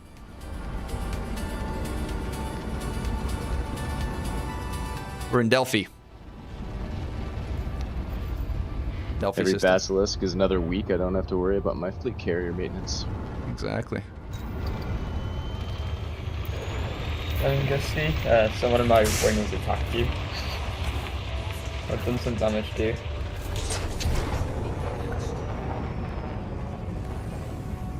Stand Yeah, by for lemming- possible spawns. Repair Lemming limpet is complete. red to me.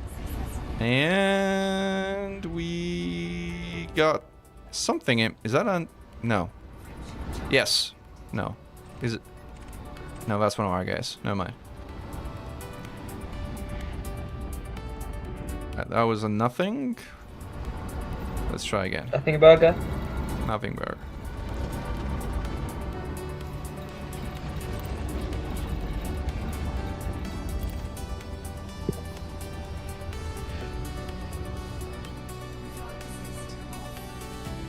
Once again. Going for the next one.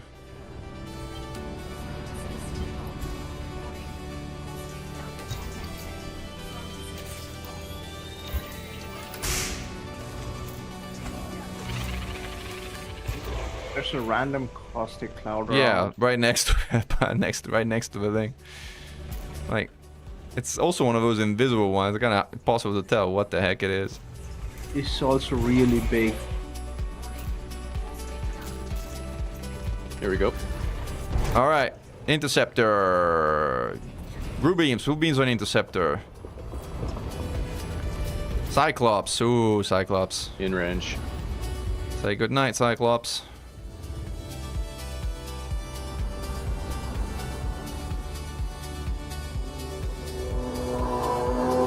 right, hit it. Cyclops down. Boom. We make it look easy. Yeah, we do make it look easy. And is it locked? Cyclops down. Next. Next! Next one, please. This is the last hub breach, I think.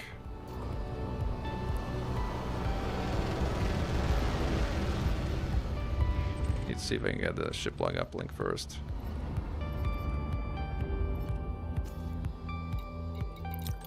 I think that does anything, but you never know with these things.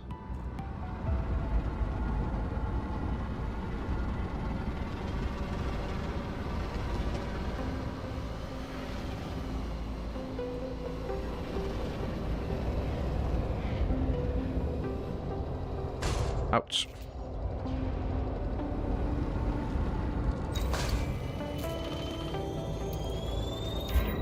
You already have this log.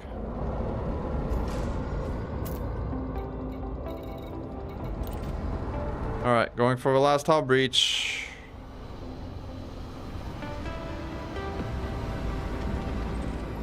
Come on, Hydra.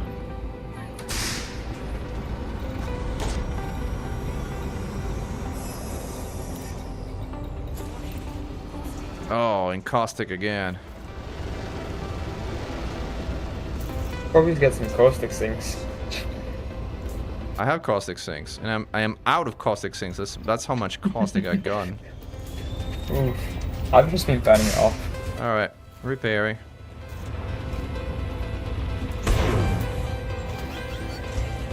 Oh, I shot the megaship by mistake.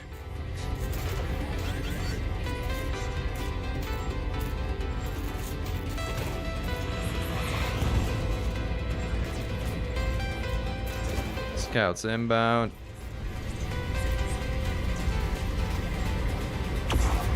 Alright.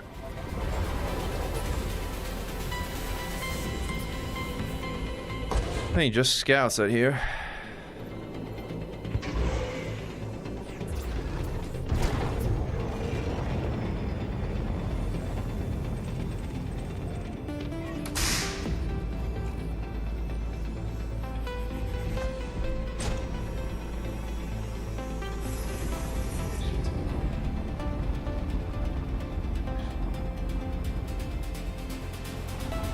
Yeah, CG's didn't open our prime hunting grounds for gankers. Alright. The megaship Mir J is next to Delphi 5. Delphi 5.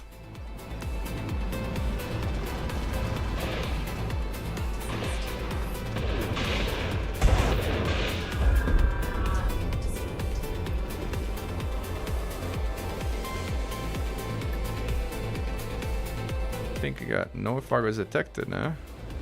There we go. No fires detected. I think we got all the hull breaches, so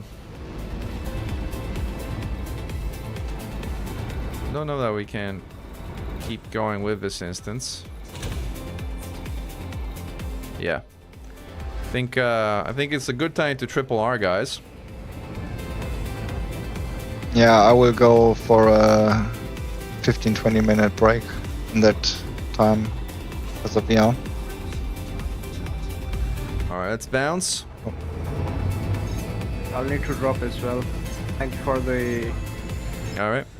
But I think we're losing somewhat critical mass, guys, for the event. I appreciate the Xeno Strike Force coming out and joining me for some fun. It was good to be back in the Pleiades, back at Megaships, like in the glory olden days before the war and whatnot. It was fun to try plasma charges and then to switch to shards. Thank you all for the party. It was cool. And I'll see you on the next one. 7? Yeah. Yeah, What's up, 07. guys? 07. Bye now. Thank you for the invitation. Thank you everybody on the stream for following along. This was a fun event. I appreciate you guys all joining me. I'm probably gonna go back to some colonization stuff.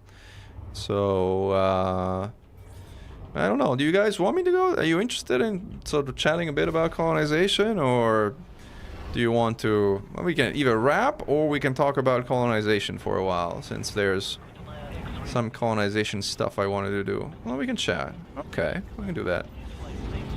Let me go in and turn in my pay my dues to society here, and then we'll switch to kind of colonization mode and switch to like chatting about from destroying things to building things. The Oracle, iconic station of Delphi. One of the first ones, I think, built out here, in fact. Pretty iconic for those who dwell in the Pleiades. 500 meters from touchdown.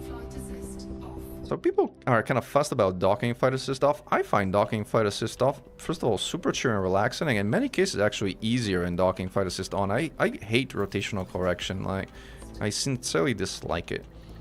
Like, sometimes whatever, like, your landing gear doesn't take properly and you kind of bounce around like this, but otherwise it's normally fine. Alright. Squadron carrier as a replacement for free cavalry legit? No, I don't think it's legit. Like, for one, your squadron carrier doesn't offer repair and rearm to people outside of your squadron, which is incredibly annoying. And it's actually one of the nice features of other carriers. Second,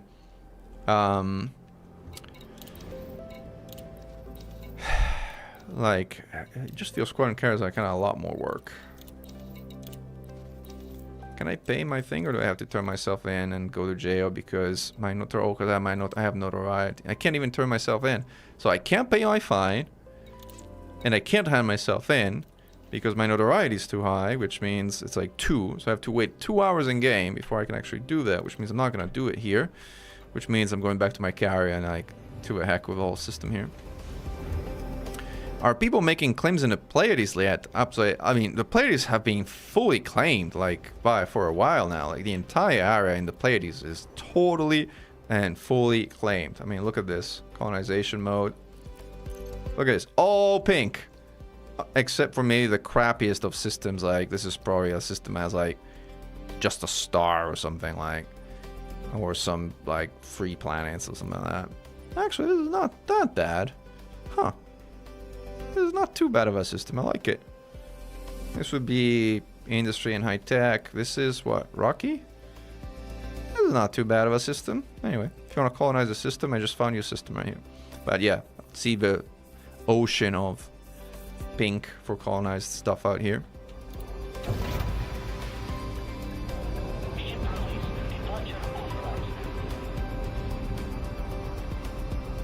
Something to get changed. Who's here? There's a Conda here. There's like some other people here anyway.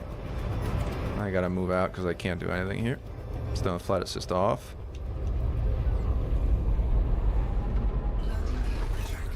Let's bounce. Alright, where did I park? I parked somewhere around here. There we are. Reports of heavy traffic around this facility. Please take care.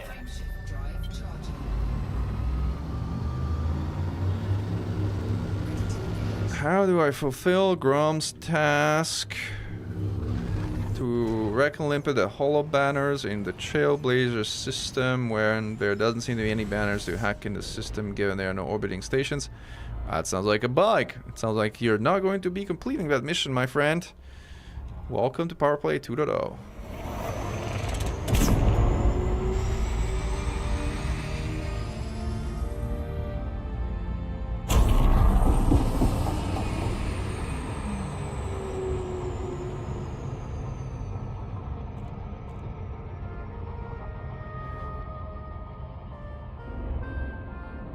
I was like, 22 claims in the Coalsack sounded like a lot, but yeah, 2 claims in the Coalsack's nice, nice. Coalsack is a nice area. I like the Coalsack Nebula. It's a bit of a hike, but it's a nice place.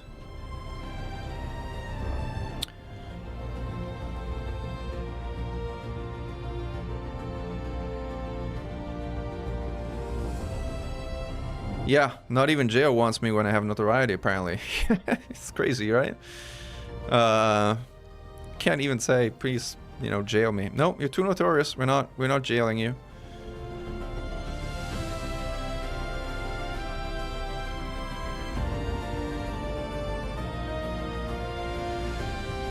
I mean, PvP in Elite, I mean, there's so many different versions of it and so many different sort of angles to it. I think PvP, like the serious version, I could call it the serious version. The serious version of PvP, the one where people are actively sort of fighting with similar ships in a sort of on a fair ground basis, to me, it's probably one of the highest, if not the highest, skill activity in the game.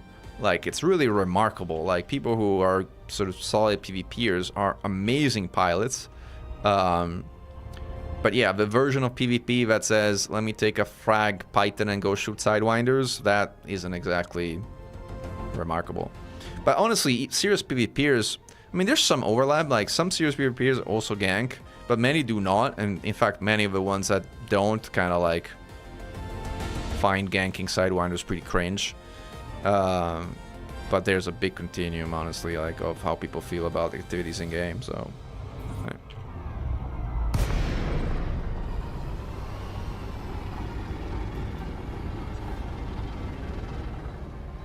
This is Flight Control. Considerate pilots are welcome, Commander. Yeah, I think that's kind of lame.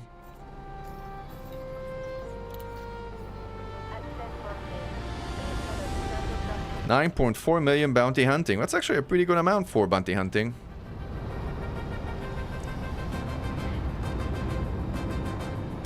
I kind of wonder if the BGS stick today, because there's something I wanted to check about. Like, woo! I intentionally slammed so I didn't overshoot too much. Also didn't have my gear fully down, so I couldn't dock. But so I'm gonna turn in my limpets since I don't need them anymore.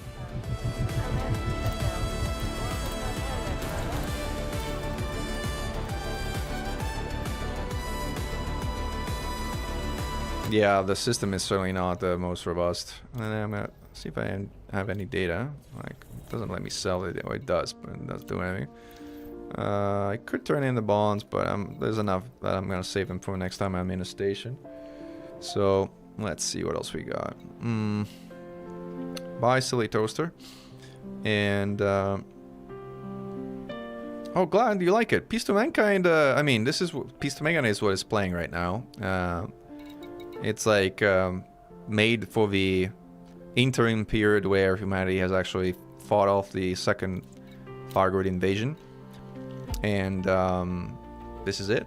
Like, if you like the music in the background, it's on Spotify, Apple Music, Tidal, YouTube Music, whatever you want and fancy. So I'm gonna get my taxi Mandalay, if I can find it, and I don't confuse it with my combat Mandalay. There you go. By the way, Commander Irene Royce, who is here in the chat, made the fantastic cover art for all of the 3 albums, in fact, including the latest one.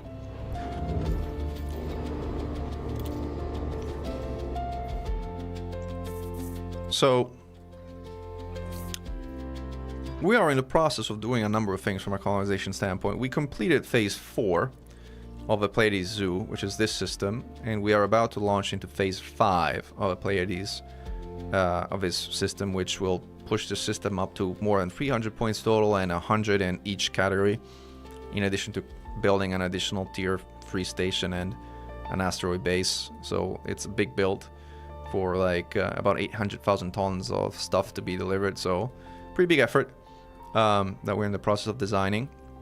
And I mean, we could chat about that if you want in Raven Colonial. Or should we go to the Abra system first? The Abra system is simpler. So maybe we go to the Abra system first, because it is simpler. It's this one here.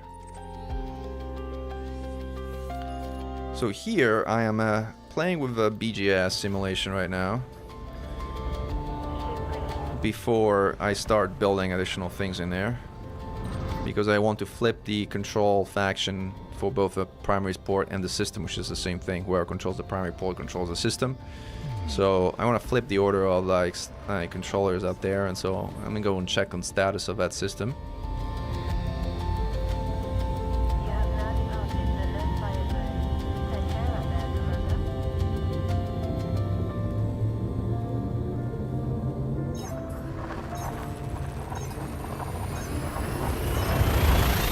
Yeah, I mean, the powers are kind of expanding in a number of directions.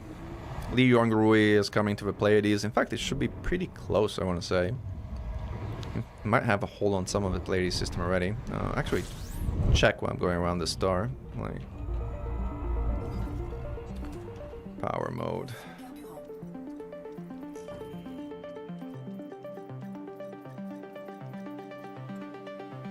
Let's see where it should show. Doesn't show, does it not show? Like, where I thought it used to show the bubbles, then it changed into bubbles. Yeah, here you go. It made it almost all the way down to Asterope. Like, I think they're like one jump away or something. Very, very close to Delphi and Asterope.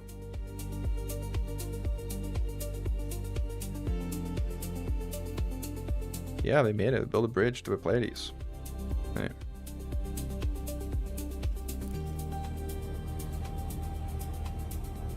Colonization makes banks? No, not at all. Colonization breaks bank. It's the opposite. Oh,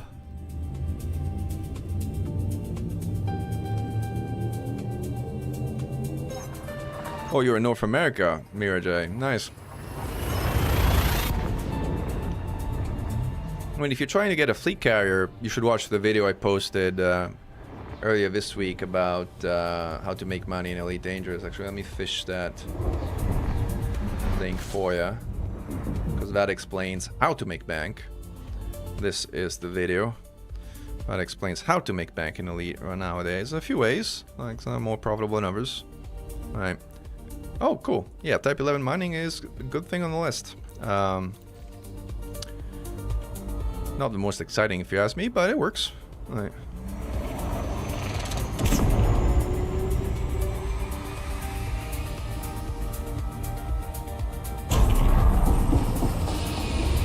I stopped a little early, but it's fine. Oh, well, thank you for your kind words, Benjamin, although you are the reason you're close to 3 billion. You did it. I didn't do anything. I just blabbered on the internet. That's all I did.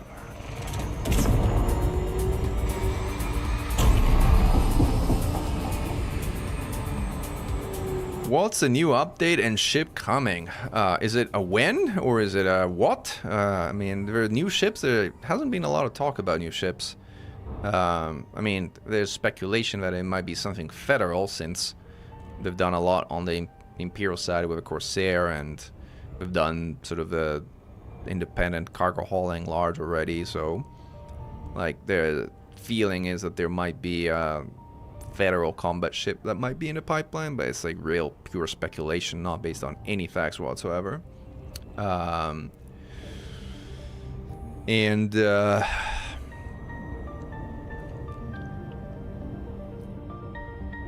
me and Yamex get to talking about large ships, there's funny things about the T10 that few people know about. Oh, there's a lot of things that are funny about the Type 10. A lot of things that are funny about the Type 10. I think it's one of the funniest ships in the game for a number of reasons. Some intentional, some not so intentional. I mean, the fact that they had to change the ship description in game is really funny.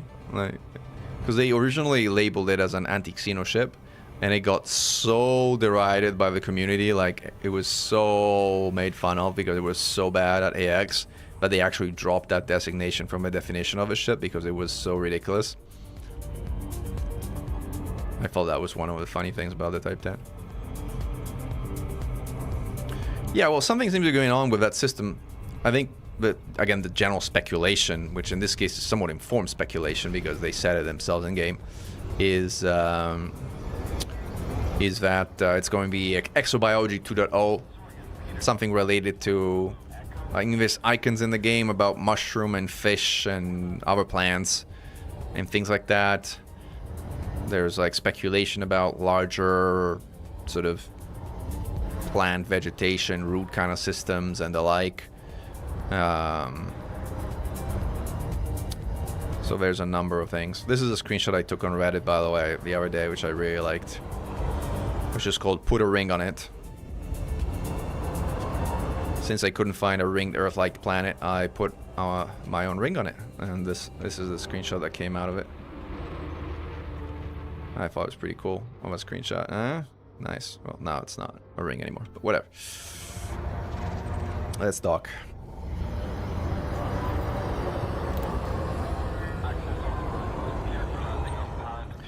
Yeah, you could get procedural design or fauna or God knows what's coming. I don't think it's going to be a portable Raxla, but... Yeah, most people have a Type 10. I used to have 12 Type 10s. They were my module storage ships until they raised the module total to 600 and I sold them all. If the science situation in 87621 ends up being Odyssey Goids, will you lead an anti-green or ground invasion? Yeah, of course. The instant we are able to get there. By invasion, I would call it orbital bombardment followed by invasion. Yeah, no, it's not gonna be shipping theories.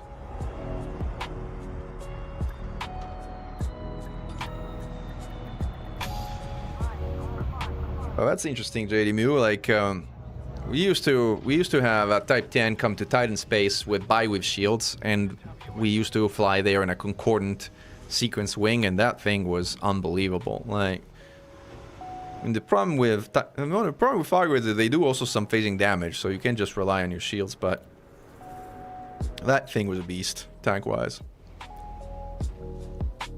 Yeah, exactly. Orbital bombardment, invasion, followed by another orbital bombardment, just to be sure. That's the way to go about it.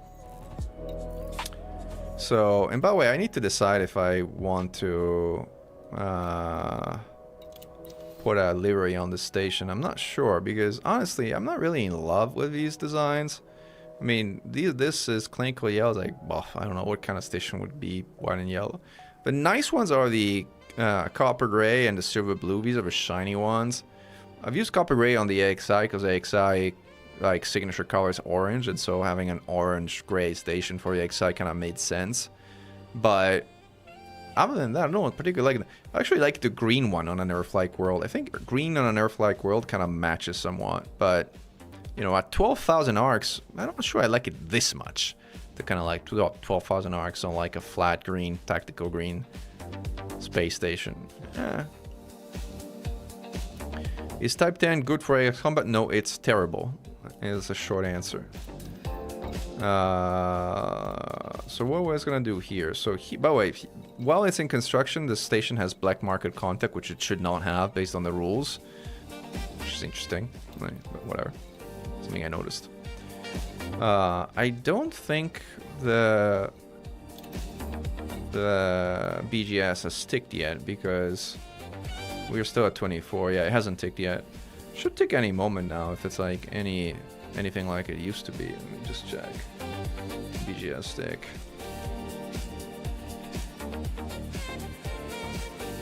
So here, I probably should switch to like showing you my browser, because red is also nice, but red on an Earth-like world doesn't really match. Red is more like high metal content, like iron belt kind of thing. Is the Beluga good for AX combat? No, it is not. That's another pretty clear-cut answer. I should do a bi-weave explanation. I mean, I think bi-weave for the sake of bi-weave is probably a little shallow, that topic. I mean, I've done videos about live streams too, about concordant sequence wings. In fact, I've done a video that explains that and talks about bi-weaves in that context as well. This is the video. If you're interested in the topic, this is probably the best I got, which covers most of it in also a pretty hands-on combat context, so might be biased a little bit, but I think it's a pretty good video. Yay or nay? If a deadly force would invade the Milky Way, would you cooperate with Fargoids to defend our galaxy? Or still keep fighting the bugs even if it dooms us all? Oh, well, now that's a tricky question because it assumes that they would fight along us. I mean, first of all, they are the deadly force, so I'll fight them. But if they were to kind of like agree to a truce and fight together with us, some other kind of even worse alien, sure, I'd fight along anyone and anything even former enemies, but I don't see that happening. The key is to get the actual shield strength as low as physically possible while getting resistances as high as possible. Yeah, but then you have pretty freaking weak shields, Mira J. I would say. You get, you know, pretty good recharge, sure, but, you know, effective hit points, you got, you know, good nominal effective hit points and good sort of sustained recharge of those hit points, but, you know, you slam into an interceptor and your shields are gone.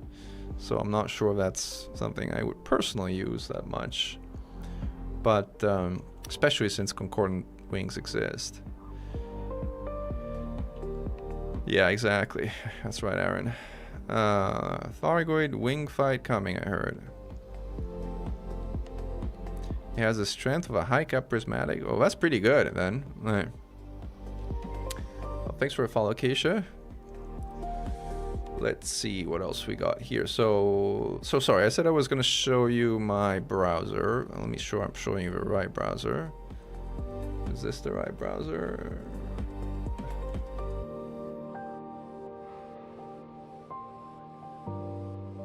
Yeah, I think so. Okay. So this is some of the stuff I'm playing around with. Let me just move it. What is this? Ah, can't play with it. One sec. Unlock. There we go. Move this thing to something like that. You guys can see the stuff roughly. It looks like you could see it, but it's like a bit white, a bit flashy. I can't think there's a dark mode for this, but whatever. Oh, there is maybe. Is this dark mode? There we go. Dark mode. So our monitors don't explode.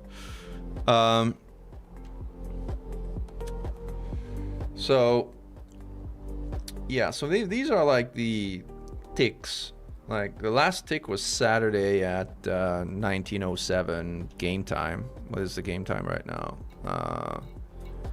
It is 2018, so like if it was a daily tick, it should already happen. It hasn't, but as you can see, it's been incredibly inconsistent. Like sometimes the tick is twice a day, sometimes it doesn't happen between Wednesday and Friday.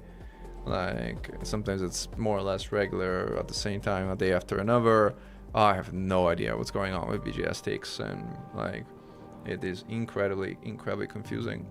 But what I'm doing here after building a first tier 3, so unfortunately, I couldn't bring AXI as the primary station because there was an AXI nearby to colonize from. So I had to bring an AXI as the third faction, as my squadron supported faction into the system, as the first two come from the system you colonize from. And the result is that you start with 60, 20, 13, and 7, 7 being a random anarchy faction. That's a general rule of how colonization works. So I brought in Accent at 13%, and then I did some shenanigans. I kind of managed to bump it to number 2, and now I did some more shenanigans. I like to see the results and see if I'm getting close. The goal is to get sort of the EXI to get into a war with Paladin Consortium to take over as the owner of the primary asset of the system, and as a result become also the system controller. The reason I'm doing it now before like missions are even available, because again, like just show you, when the station is in construction, before it activates after a weekly tick, there are no missions. Like all the missions are blank, so you can't really do missions. Like the only way you can move BGS is by either shooting things or bringing in bonds related to shooting things. Those are like really the only two way you can move. You could sell goods for profit as well, but that's really only for controlling faction also. Like you could sell goods at a loss. That would also like tank a little bit the reputation of a leading faction, but it's kind of really limited in terms of the fact. So the reason I am doing all of this now, I'm gonna bring back the browser, is this. So I built an Earth-like world. I had Fright, like I contracted Fright to build a tier 3 station on top of a Earth-like world, and see if I can make it a little bigger so you can see the effects. And I've been tracking like how population evolves, just so I have some data, because I like data, as you can tell. Having written a 100-page colonization manual, I like data, especially data around colonization. So I'm kind of tracking how population evolves, and population updates once a day. production, the actual volume produced at a station, updates more than once a day, which is problematic in terms of actually trying to correlate population with production, as population and production are only correct in terms of their alignment once a day, which is after population updates on a daily basis. So, but anyway, I've been tracking it, and a tier 3 around an Earth-like world starts at a relatively low population of 600,000, but then it essentially picks up and adds 40 million population a day. The challenge with adding population to a system is that the more population a system has, the harder it becomes to move the BGS influence values. So a system, it's like if you do, let's say, 10 million in credit bonds, the effect it has on a system with 1 million pop is like 10 times the effects that it has on a system with 1 billion pop. So I'm trying to kind of like move the sliders as much as I can before the population really picks up, so that I can flip to the faction I want to be in control without having to do 10 times the work once the population reaches its asymptote. And the asymptote for an Earth-like world with a tier 3 station in orbit is 450 million. Like if you look at the Mega Guide, which a very knowledgeable and very handsome commander wrote together with a lot of friends, like the asymptote for tier 3 stations around I don't have it here actually, but yeah, trust me, it's 450 million. That's the number. So yeah, so I'm trying to do that. Where did it go? Yeah, this is the system, but I'm at the mercy of like whenever the system takes to see the results. So we'll see when it takes. Now, some of your questions. I had this question because I currently play Mass Effect where humans and Xenos hate each other too. Yeah, that's fine. Humans plus Xenos versus Reapers. Yeah, as I mentioned, you heard my answer. Are there any commodities that come to mind that are useful for colonization from the extraction market type? I'm trying to think. It would be metals, but most metals that are useful for colonization tend to be refined. Aluminum is refined. Steel is definitely refined. Is titanium extracted in any form? I think it's also a refined. Copper. Absolutely saying copper, yeah. Copper to a degree. Copper is a decent one. Yeah, probably only copper comes to mind. Yeah.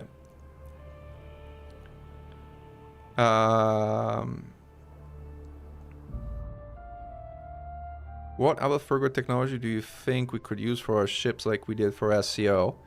Well, I don't know. Lightning, I guess? I'd love to have a lightning blast that kind of captures and disables the thrusters of things. Like, that'd be cool. I doubt we're going to get it, but that would be a cool one. I mean, caustic missiles we kind of have. We enzyme missiles, which suck. We're nerfed into the dirt, like, for really silly reasons, which is disappointing, but they also don't work against Fargard, so whatever. Yeah, skill issue. And hyperspace, actually, the ability to jump through witch space to do a one jump to Colonia would be really nice. Like one jump to Beagle Point through like Fargo witch space. I'll take that one.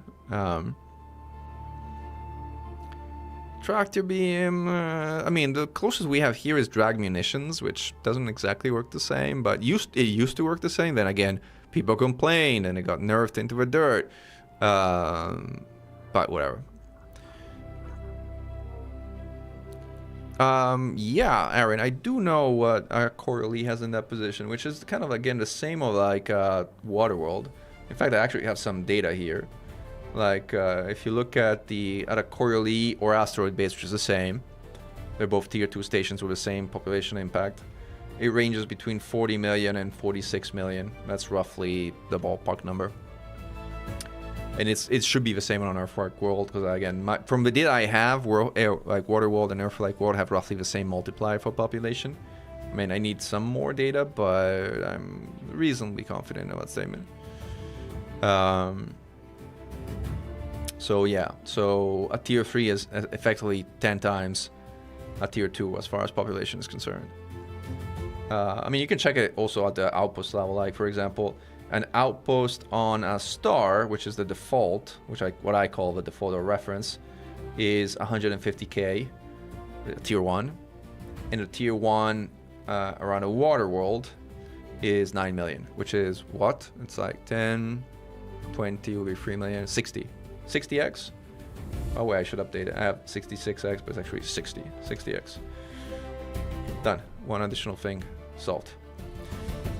So I would guess it's like 30 for tier 2 or something. Like, yeah, that multiplier is somewhat lower for tier 2 because like a Coriolis around a main sequence star is 1.7, and around water world or Earth-like world it's 45, so that's about 30-ish. Right? Yeah, that's about right. So this is the population for different tiers. But I got completely sidetracked. What was I talking about? Yes, I was talking about what the heck I was doing with the system. So this is Raven Colonial, which, by the way, if you haven't seen or used, it's a must. Like we are now really all working together, like Grinning 201 and Daphma, myself, and a number of others, like who really know colonization, are kind of investing a lot to kind of bring all of our brains together into, on my hand, kind of writing the manual for it all, and on Grinning's hand to write the whole modeling, web modeling of it all, so that people can actually plan their systems and it all just works as it works in the game, which it does at this point, I want to say. And this is an amazing tool, guys. If you haven't seen it, go to ravencolonial.com and have a look, because it is unbelievable the work Commander Grinning 2001 has done. So this is actually, I think, this is the system I'm in. So let me disable the things. Right now, only the Guardian of our starport is built, but I've been toying around and I've been playing with the idea of what else to put in this system.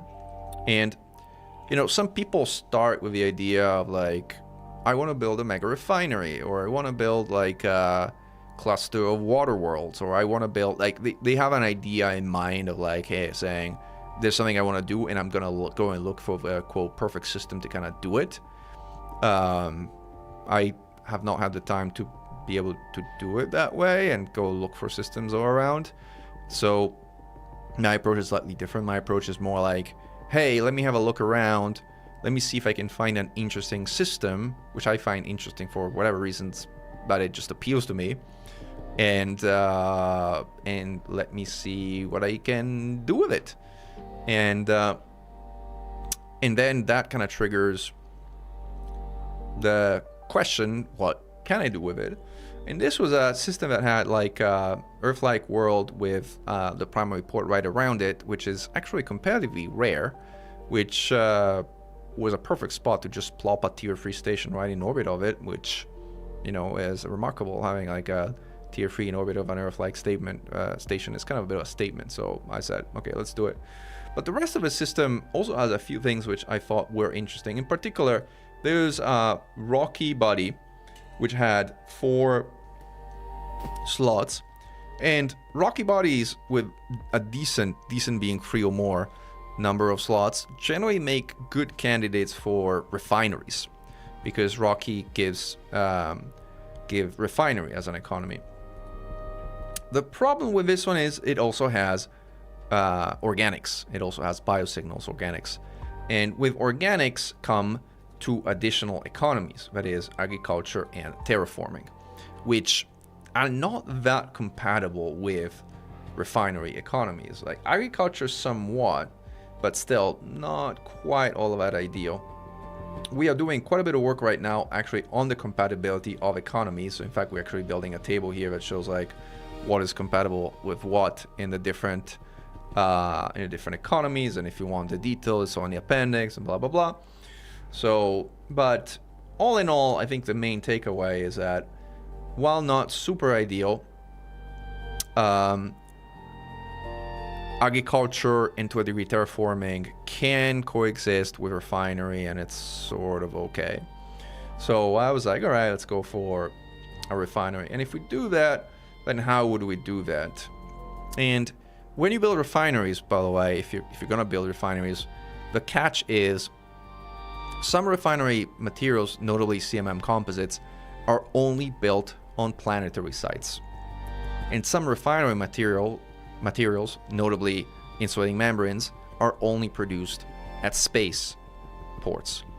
So if you really want a refinery kind of system, you need to really have both a planetary and a space refinery. And because of the way things work in the game, you're generally better off putting them together, because if you put them together and you kind of install them like I did over here, I was kind of designing having essentially a large planetary port, which is tier 3, and 3 refinery hubs to use those 4 slots. That gives the large planetary port a refinery value of 500% once you also factor in the planetary intrinsic. And it places refinery and agriculture as the top 2 economies, which means they don't cannibalize each other, which means that you actually are likely to get water and other agricultural goods with normally would be consumed by refinery, but in this setup are actually not going to be consumed by the refinery because it's in the top 2 economies. Now, terraforming will consume some stuff, especially from agriculture, but honestly, I don't even remember top of my head what terraforming does consume. And with a 1-to-5 strength ratio, they should be fine. But the real hit in my mind is the tier 3 starport, which I would build on top of this one, because building a tier 3 starport on top of a planetary installation that has a 500%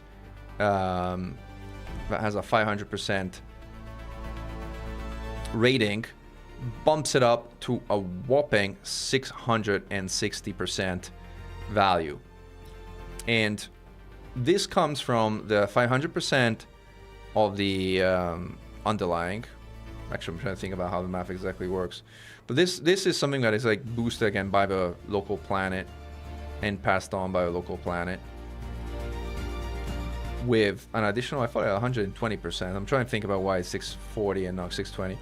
Oh, it's 640 because it's pristine resources. So the 120 from the station gets added another 1.4 and go to 1.60. That's what's actually happening.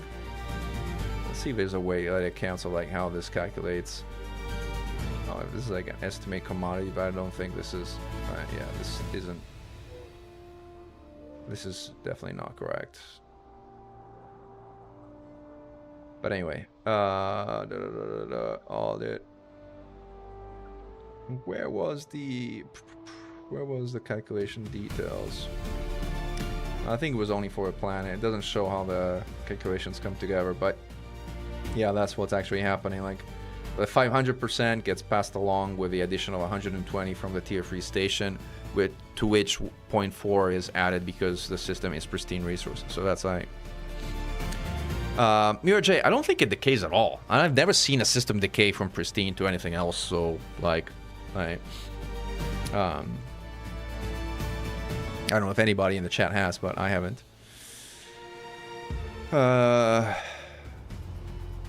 What is the benefit of making a powered paradise? Is it just to do PvE, or does it result in anything more interesting? So for me, Cameron Smith, if you can make a pirate system with ideally some kind of military economy in addition to service economy, like the main benefit is to produce battle weapons and other goods that are actually needed in colonization, which are actually relatively rare because not a lot of people have anarchy systems in charge.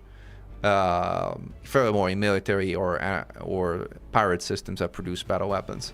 So basically, creating a pirate system and putting an anarchy faction in charge will result in some goods that are only available there, or at least very infrequently available anywhere else. So that would be the rationale for building a pirate system. So anyway, this is probably how I thought about the idea of building a refinery in a port like this. The rest of the system is really more focused around giving me some stats. Like space farms give you standard of living more than anything. Satellite and communication installation give you a good balance of other things. I don't know why I put a relay here. I think I put it because I need it as a prerequisite of the refinery hub or of something else. Like, let me double check. Like, can't remember. I think there was a reason or another that I had a relay there. Was it the biosettlement? Oh, scientific installation.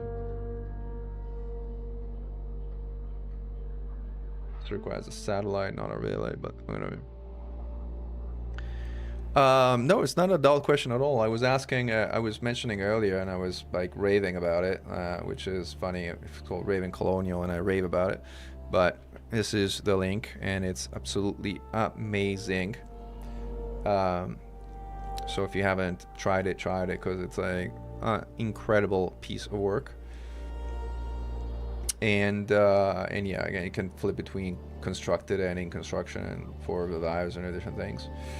And yeah, and then I put a tourist installation just to make sure that my Guardian of our station stayed with tourism as the first economy, not because tourism is a good economy from a production standpoint, but because tourism gives you what I think are the best looking station interiors.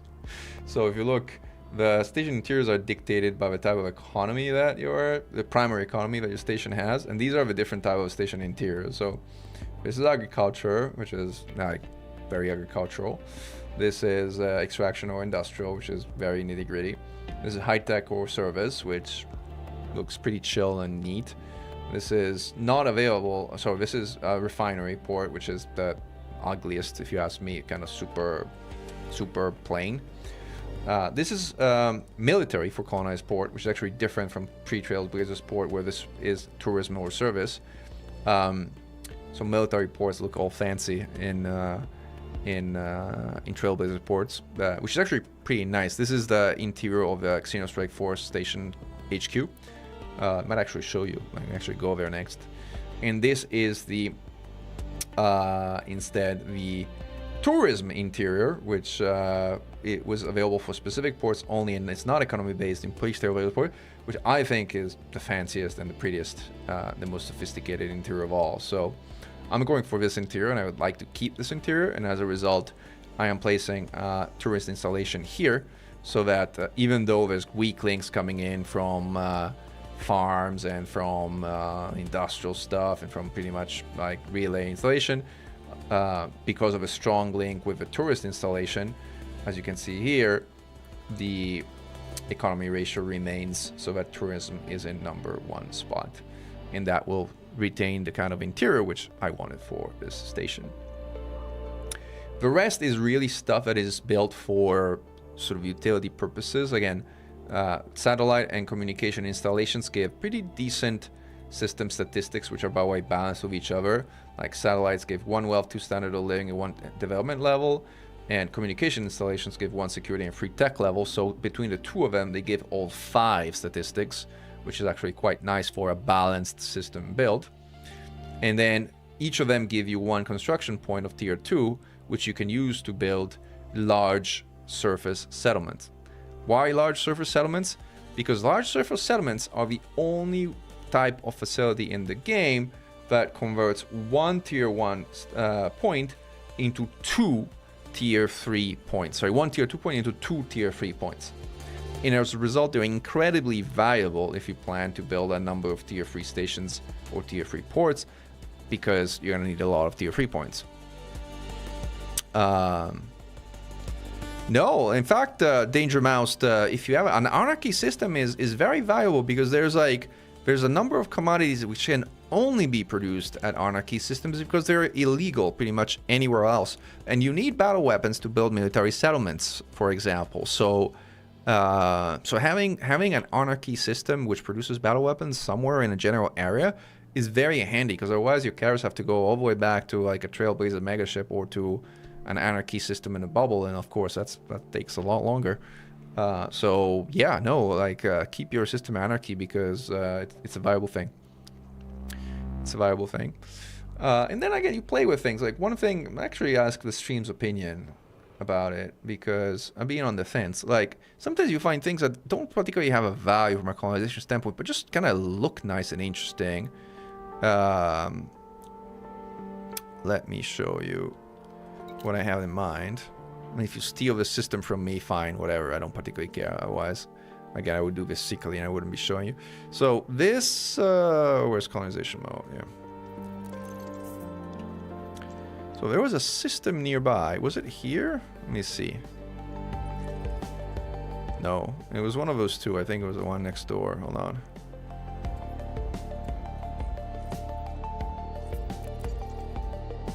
This is like the wonders of the Elite Star map.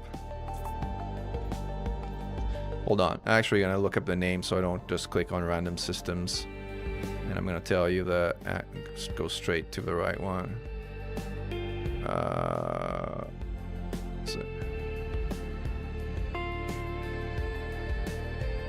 Not here, not here. Wrong folder. Screenshots, colonization. That's not it. Is it under this folder? No, under this folder. Found it. Found it. Alright, so if it HMD C151. Let's type it in. See, no if it HMD C151. There we are. It was nearby. I was close. I was never going to find it again. Alright, so this system has what I think is the tiniest gas giant I have ever seen. Like, look at this. Like, have you ever seen a gas giant that is kind of smaller than an ice world? Isn't this kind of super odd? And it's blue, by the way. It's a deep blue color. And so, yeah, it's exactly. It's like a gas mini giant or something. Like, so, I mean, this system doesn't have anything particularly interesting about it. So it has a bunch of ice rocks and high metal content worlds without planetary things, and then it has a few HMCs with like a small number of slots and some. So there's really nothing remarkable about this system, except for this one thing, which is kind of pretty rare. So I was like, I don't know, maybe I'll grab this one. And then I got sidetracked from other things and I didn't. I could grab it, but again, I'm not sure I want to invest into kind of particularly building this system. But having like, you know, a Coriolis in orbit of a mini gas giant, it's a thing, right? Any idea why drops aren't counting when watching any channel? We're still in a time frame, but I watch like 10 plus hours of each stream and it's not counted. Man, you gotta ask Twitch or Frontier. It's beyond, it's not in my hands. Sorry. I really don't know. Sorry about it. But nothing on my side I can do. I can tell you about it. And then, yeah, so what if you maxed out the specific trait of a system type? Now, there is no maxing out. That's the thing. So let me show you. Let me go back to sort of like the... Where is it? Sorry. The browser. So this is the Pleiades Zoo. This is the headquarters of the Anti-Xeno Initiative. So this is the end of Phase 4, which has 4 Tier 3 stations, as the name implies. I mean, you can read the tech level and the development level for yourself, but like, and this is with the planned Phase 5 construction. As you can see, all the values go above 110, in fact. The bottom line is there is no maxing of a trait of a system type, as in it doesn't cap as far as the score is concerned. Like whether in practice it matters, I mean, I'm sure there's a practical, realistic cap. I mean, for example, if you look at the effect of like security, once a system is in high security, the system state isn't gonna go beyond high security, so you're not gonna get an effect there. When it comes to the other effects of system security, like one of the effects of system security that is kind of pretty well known is this one. It's the fact that the width of the sections in the security slider for faction states changes based on system security. So this is like a composite image of a faction sliders for 2 different systems. As you can see, the one at the bottom is like 3.5 times as large as the one at the top here, right? So increasing security kind of increases the range at which the system remains a none as far as security state is concerned. Which, by the way, hilariously also makes the the civil liberty portion of it smaller. So if you actually want to stay and invest in staying civil liberty, having higher security actually works against you. It makes it harder. But this is how it works. So, and thank you guys for following the channel on Twitch. So yeah, so again, I don't know if there's a limit as to how the slider expansion works. Maybe there is, maybe there isn't. I haven't seen it. I haven't really studied it in that detail, to be honest. It's like this, not the easiest thing to study either, so it's like a bit tricky. So yeah, so this is a Play Zoo. This is the other system that we're engineering, and again, this is a different thing. This is like a community effort, and this is probably going to be one of the highest built systems in the galaxy, approaching almost 400 points of system score, and having each and every score above 110, with development level hitting almost 300. So this is a freaking humongous piece of thing. Yeah, Stone's Xiaolu, it's all about the like sort of the ethos of the let me see if I can find it for a second. It's not in my guide, but it's like it's somewhere else. Like Elite Dangerous Faction, illegal commodities. There are some other factions other than Anarchy that have see, there you go, let me pull it up right now. I got it.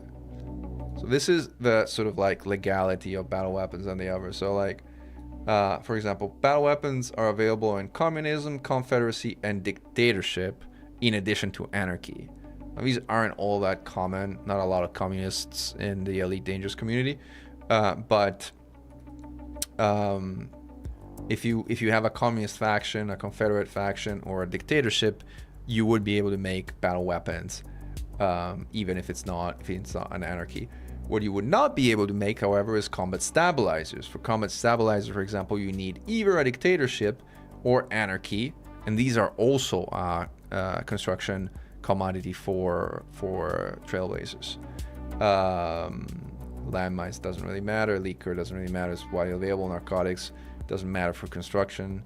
Nerve agents doesn't matter. Onion head is a tricky one because like it's illegal for all governments except anarchy and federal and imperial systems, but in allied and independent systems it's legal medicine under all governments except prison colonies. So like, but again, it's something that some people like for meme purposes, but it's not really useful otherwise.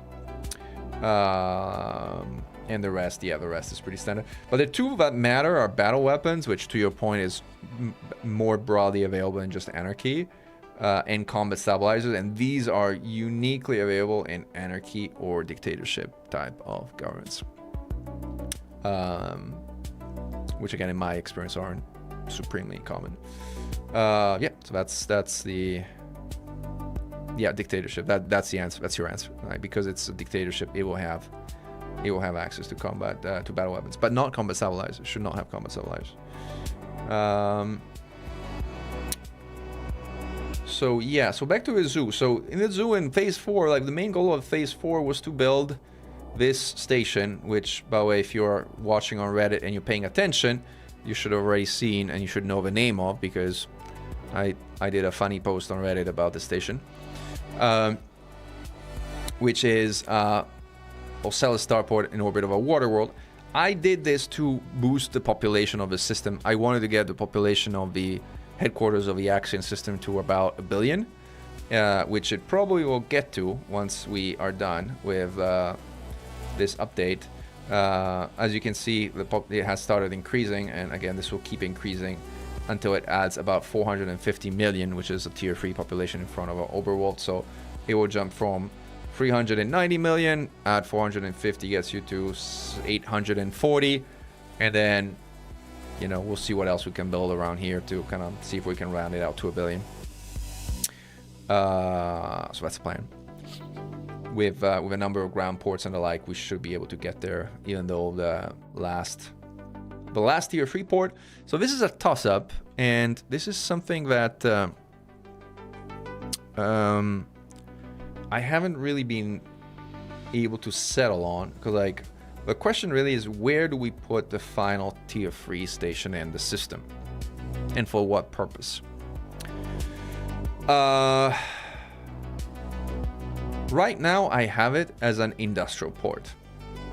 Right now, I have it as a dedicated industrial port, which would be a freaking powerhouse of industry, with industry and high tech, which is also pretty, both a high production economy. It's like with 515% industry and 120% high tech on a tier 3 station, this thing would chunk out more industry than anyone in all the playlists could ever consume, and high tech goods to match.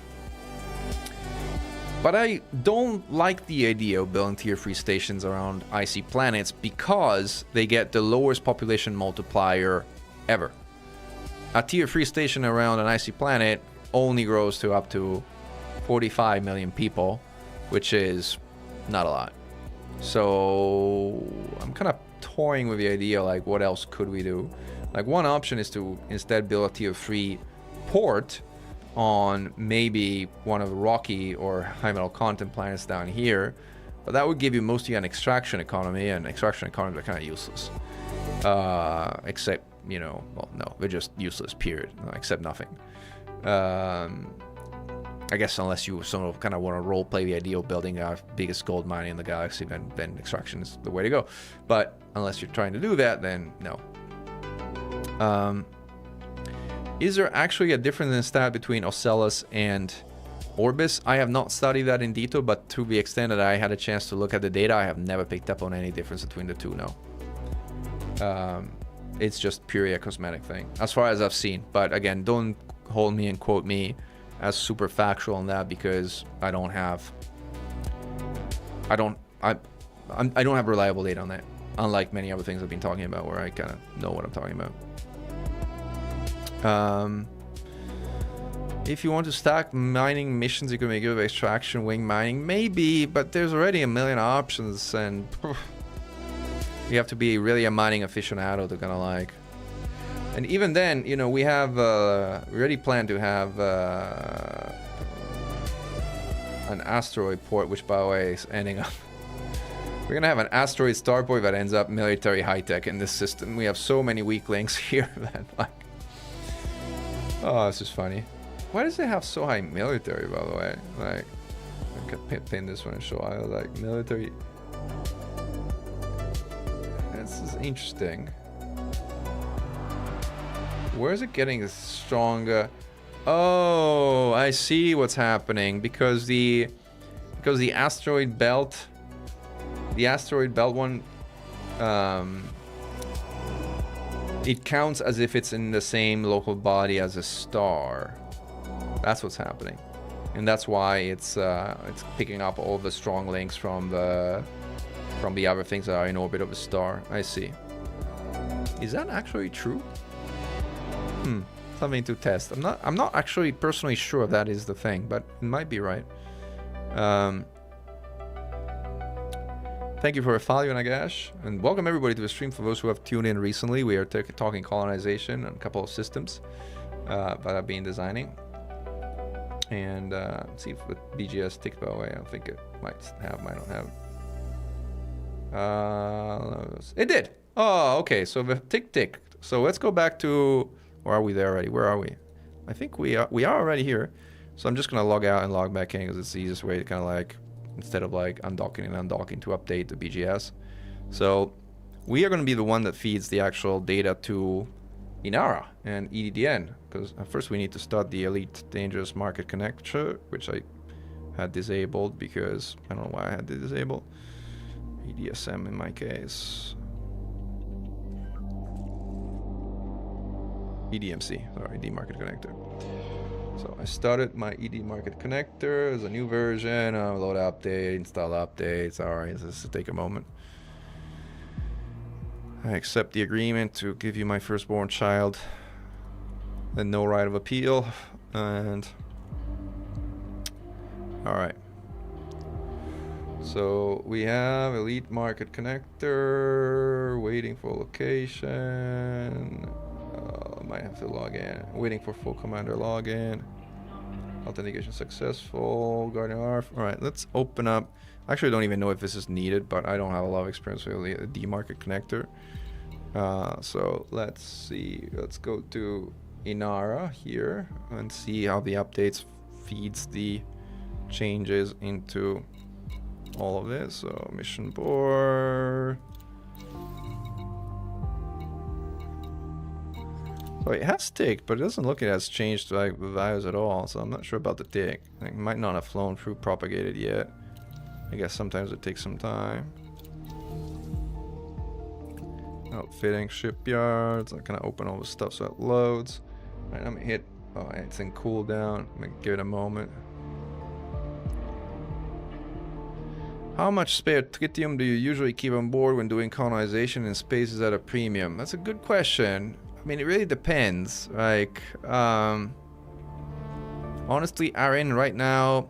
I mean, I have used my carrier to do colonization earlier, and then when I did, I kind of stripped it to the bare minimum, but I don't like it. I prefer to keep my carrier stock with all services active and modules and all the other things available for people to use at large.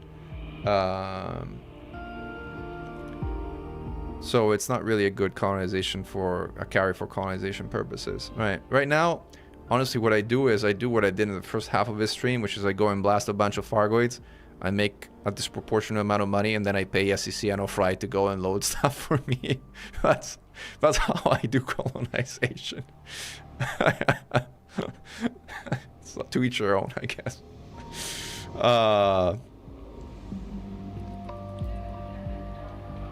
Oh, you're welcome, Stones Halu. I'm glad the guide was helpful. I should write something about anarchy and the production of those. By the way, it's a good reminder. Actually, let me write it in the to-do of the. I'll put it in my to-do of 2.1. To add. So let's get that. Anarchy. Case. I'll just call it. Yeah, I know what I mean. I'll write it up at some point in the future. Because it is an important thing that I just discussed here, but most people, to your point, most people don't know. Like how do you get combat stabilizers? Well, you need an anarchy section and actually an industry that produces them. Like, okay, or a dictatorship. Like, I had no idea. So anyway, BGS they say ticked, but I don't see it having ticked. So let's push the data through ED market connector, update it. Let's see if Inara updates. So Inara has updated. It looks like Inara has updated. Like if I look at stations, market update now. Yeah, so this is the update has pushed through. So market data has pushed through. And by the way, I want to check something of like market because I'm personally tracking also some commodity stuff. It used to be it's 2.5 million. Okay. 5 million. Yeah, it's the same as it was last time. Okay, cool. Yeah, no, I was saying the how long ago did the BGS tick? 20 UTC, so how long ago?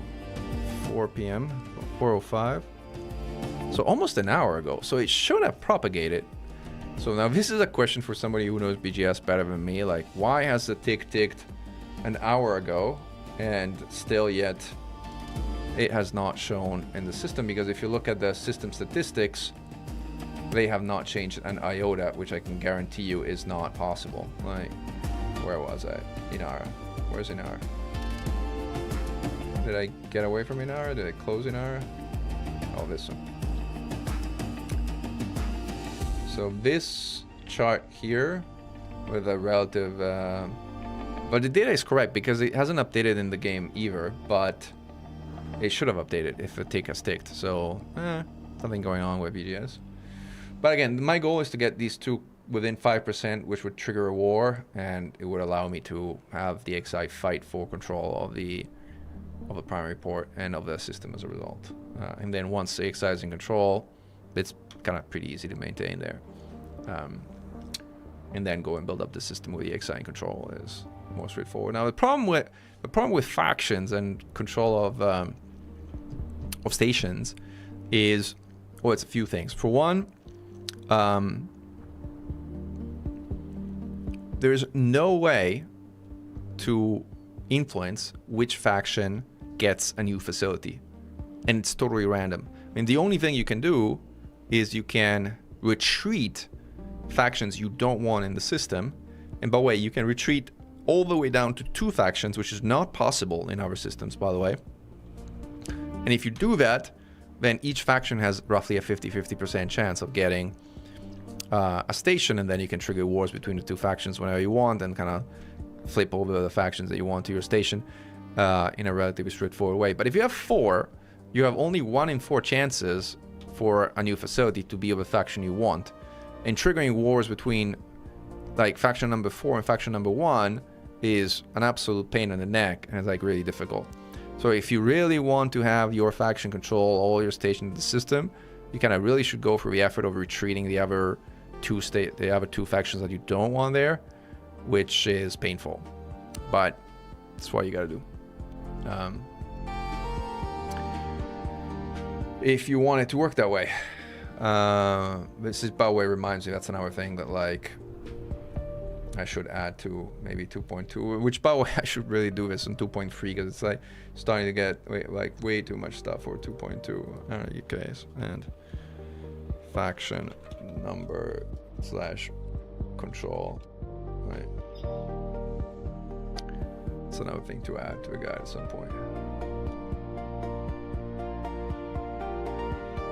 And whoa, looking at myself.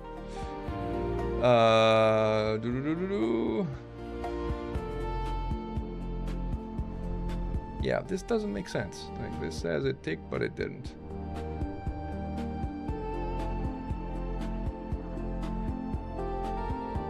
I'm not dreaming, right? See if I go back. Should I exit to desktop? Would that do anything? I'll try exiting to desktop and see if that kind of changes. Like sometimes things don't update until you actually exit to desktop because they're actually cached by your client. It's not common, but it has happened to me like on a few occasions at least. So let's see.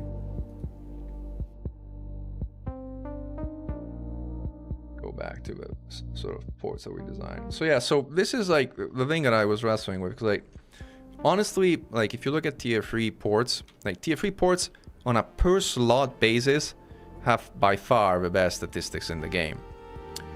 But you know, with their pros and cons. So like, do I really want to go for another tier 3 space station? We got, you know, 3 already in the system. I don't know. Maybe what I could do here is kind of flip the order of these 2 things. Where are we? Cell starport. And translate this into... I mean, I need to move things around a bit in terms of the build order, but if I did that and instead built a tier 3 port on this one. Large, let's build a Poseidon one. And this could be, gosh knows what, like... They got no room for anything here. Probably let's make another industrial outpost just for the sake of doing something, which, well, it's not gonna work well, but this is garbage. I'll fix it eventually. If I did that, this would be a pretty decent industrial port that gives both industry and high-tech facilities, as opposed to Glory to Mankind, which gives high-tech and military, and as opposed to... Do I have any tier 3 space thing that gives anything industrial here? Not really, but honestly, who cares? There's like plenty of stuff that's like available, and there's a Fargoid dog on HIP. It doesn't matter if it's Fargoid, we shoot it. Like, I've seen their Fargoid dogs, by the way. I have a picture of their Fargoid dogs. They're not pretty. See if I...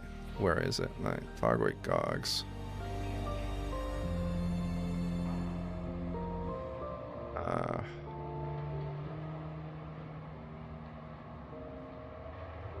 This is gonna take a while to find.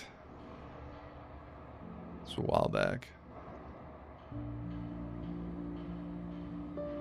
Never gonna find it easily.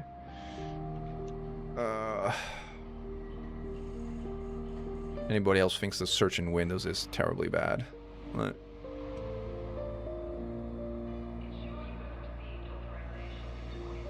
So are you able to arrange to have the stations built and pay the contractors remotely? Yeah, totally. Like, you know, they just join, like, one of their alts or one of their mains joins your squadron for 5 minutes. You just pay them through a squadron interface, and that's it. Right.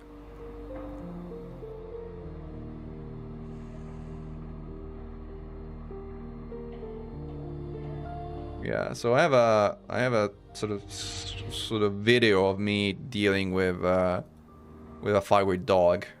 Last time, actually, it might have been 3 thyroid dogs at the same time. It was a while back. Some of you might remember these thyroid dogs. Let's see if I can bring it up. Add source. Window capture.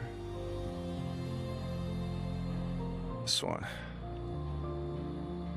Capture audio. There we go. See if it works. Looks very black. No, this capture is not working. Let's try again. I think I have to change the capture mode. 1 second. There you go. Alright, this should work. This is the thyroid dog, and this is how Meccan dealt with the thyroid dog back in the day.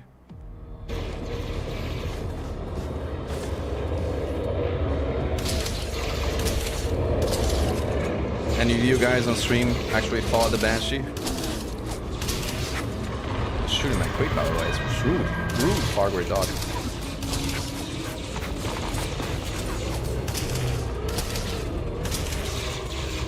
Gosh, this was a while back. I gotta miss these guys. That's so interesting. Boom. And this is how I deal with thyroid dogs. There were 2 of them there. Alright, so that's a dog.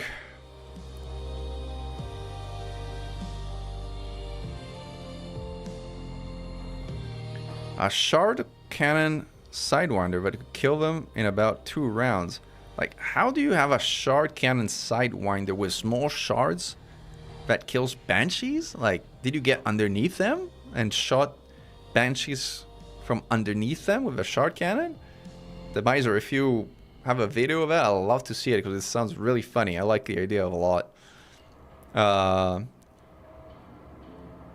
Oh, that's really funny. Oh, I hope you have a video. I gotta share a video. Send it on Discord because YouTube's not gonna set you post links. But have I ever fought a Goliath on foot?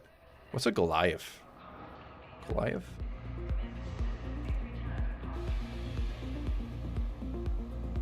You mean the little drones? Like, are those the Goliaths? I'm trying to remember if like even Goliaths.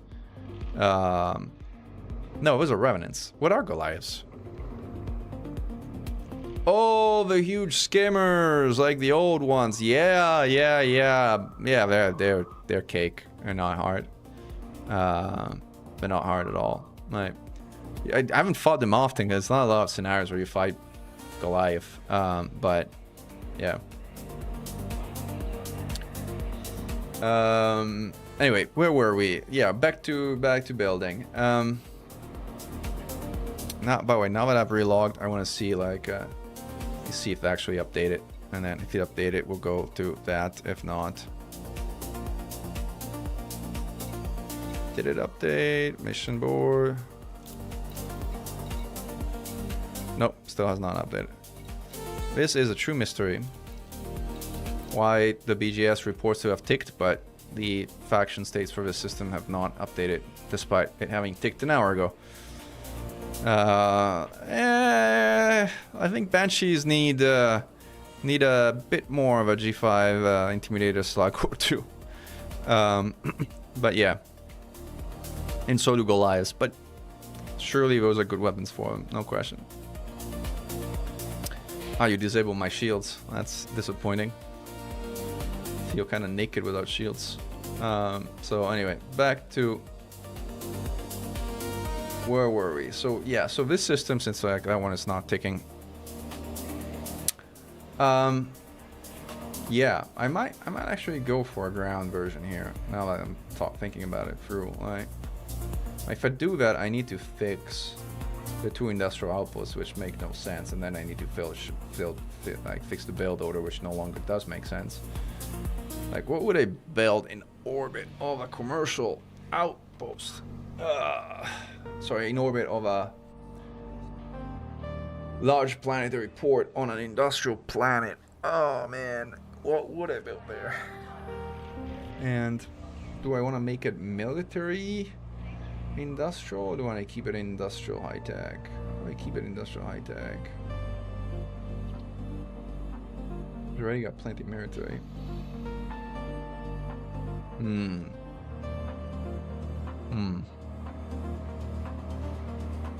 I don't have enough for a Coriolis. Like, most ports would just have medium not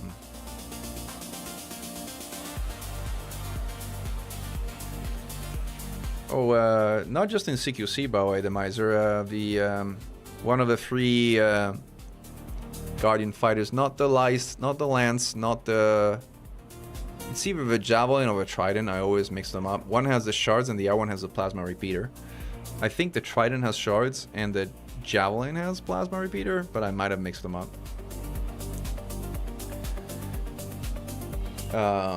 So yeah, Guardian SLF's hard plasma repeaters. It's only... yeah. Pure absolute that in the hands of an NPC isn't going to hit anything ever. But yeah, there's that.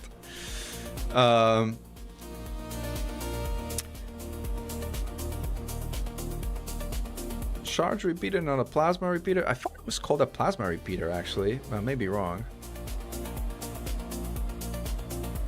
Plasma repeater was one of the human fighters, though. Oh, I see. I mean, I thought it was pretty similar, but anyway, conceptually similar. But yeah, one of the fighters definitely has a plasma repeater. Like, I thought, yeah, either the whatever. Yeah, the fighters have some stuff, all of that kind. And now I'm gonna Mandalay, so I can't show you anything fighter related unless I go back to my carrier, which I could, but no, I want to fix this like industrial outpost, this larger planetary port. Like, if I do large planetary port, what goes into orbit of a large planetary port? Ideally, it would be a port of some kind. Like this as an industrial outpost goes 445. If I put a commercial one, it might be even higher though. Yeah, 555. That's good. If I did it, I would do it this way. Like commercial first and industrial next, which then becomes a supporting facility and boosts this commercial outpost even more. But do I really want to do it this way? Because like, who cares about like a tiny little outpost that does commercial stuff? Like, also I have another one here, so top of like, so this doesn't really give me anything I don't already have. Oh, tricky.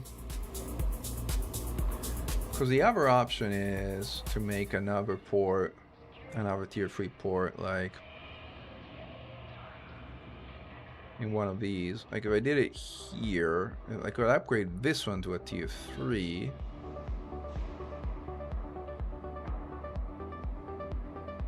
I would have to probably demolish some stuff to kind of make it useful though. Yeah, I'm kind of convinced of the fact that doing this here is kind of pointless. So I'm gonna change this back to an industry hub. And this is actually correct this way though. This should be a commercial outpost. And Mira Jade's right, plasma repeaters suck.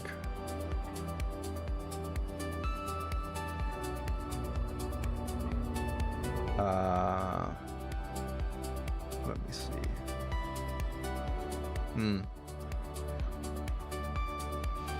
So let's upgrade this port instead. What happens if we upgrade this port? So this port goes freeway economy, like high-tech military extraction, which is pretty similar to what we had down here. for Heroes of Mankind. It's almost identical, in fact. It becomes a bit of a carbon copy of Heroes of Mankind, which kind of lame.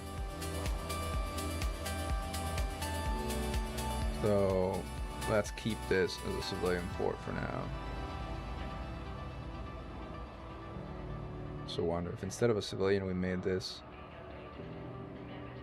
This is civilian picks up extraction, but we're gonna have extraction at the asteroid starport, and extraction doesn't really matter anyway. What if we make it scientific? Scientific does not pick up extraction, has some industry, and has much significant high tech and military, but drops our overall wealth down to 109, which is less than what I wanted to do. Like, annoying, annoying, annoying. Hey Joker, welcome to the stream. Let's stick with civilian for now. Oh wait, how did wealth drop? What did I change here? No idea what I actually changed. Just reload. Oh, what changed is that I haven't put the tier 3 down. That's what changed. Okay, that explains it. So we might actually be able to put down a scientific port here, like if we have a tier 3 that's pending. So, like, let's do that. And this picks up like all this stuff. Like, and if we're doing this as like the scientific port. Sorry, no, this one.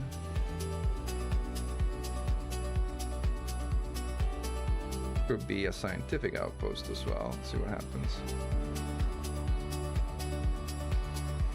That makes it very scientific, which is fine.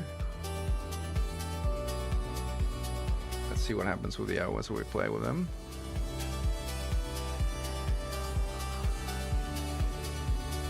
So if we do that, then that sends us all the way to a B star to place down our third, 5th tier 5. Unless, no, this is still extraction, induction required. This would be extraction only. This would be extraction only, but it would pick up. Let me play with this for a second. And if I put an Orbis here.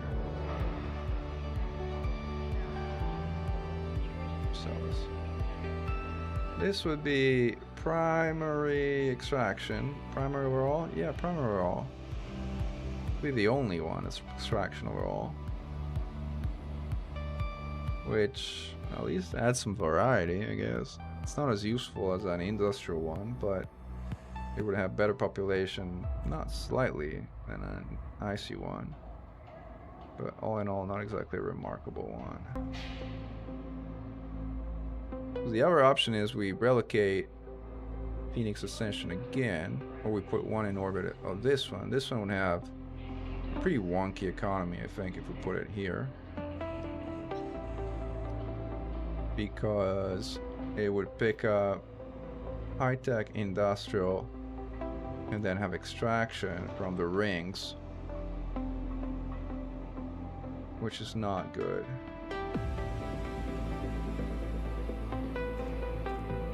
So let's go back to the satellite we had here. And let's relocate Phoenix Ascension for the 3rd time. Hey, Opress. Yeah, I've been on YouTube a time or two, yes. I mean, from a utility standpoint, this is the best, honestly. Like, and thanks for a follow here on Twitch. This is the best. Like, relocating Phoenix Ascension for the 2nd time. I mean, after all, it's a phoenix, right? It keeps rising from its own ashes. So, there's that. Gives us a high-tech and industrial port with only a sort of minor military thing, and kind of meets all the other criteria. And then we relocate Phoenix Ascension like here, and then we just need a farm somewhere to get our standard of living up to 110. We still have space slots left. Otherwise, we need to convert No, we don't, because that one is. We need one of these other ones to become a farm as well. This relay. Can I change this relay into a farm and see what happens?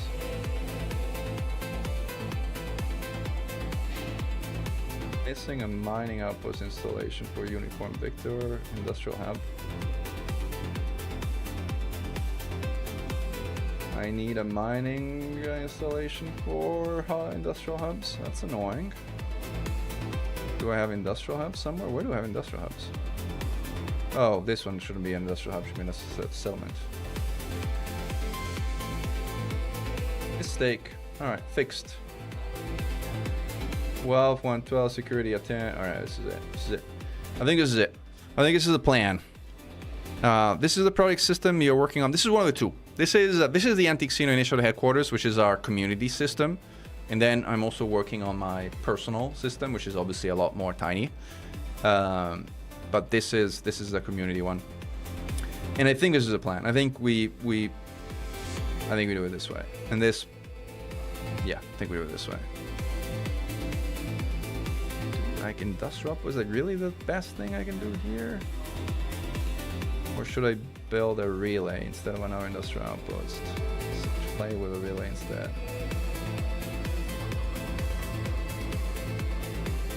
Yeah, relay's better. Less industry with more tech. Yeah. This is better.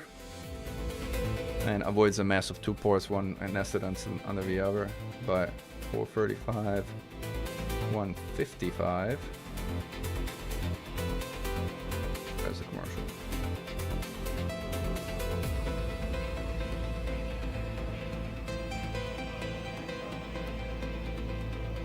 Do we want more industry or do we want more high tech?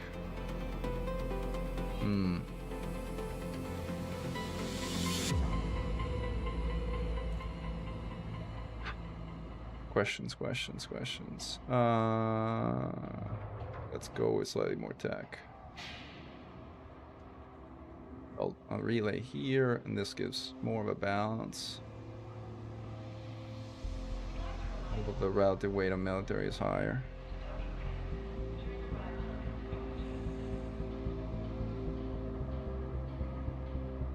Oh, I'm glad it was helpful, that G88. How did it work? I loved some feedback. Like, I used it myself. So I spent, I don't know, we had an event like a couple of weeks back, and I did that event in the unengineered Corsair just to show how it flew and, you know, spend some time in the saddle with it. But, you know, I have a few hours in the saddle when it comes to AX, so I'm not exactly always representative of the common person experience. Can you share something about your group's experience in the non-engineered Corsair? Because I'd love to know how it worked out for you guys. Alright, and let's see.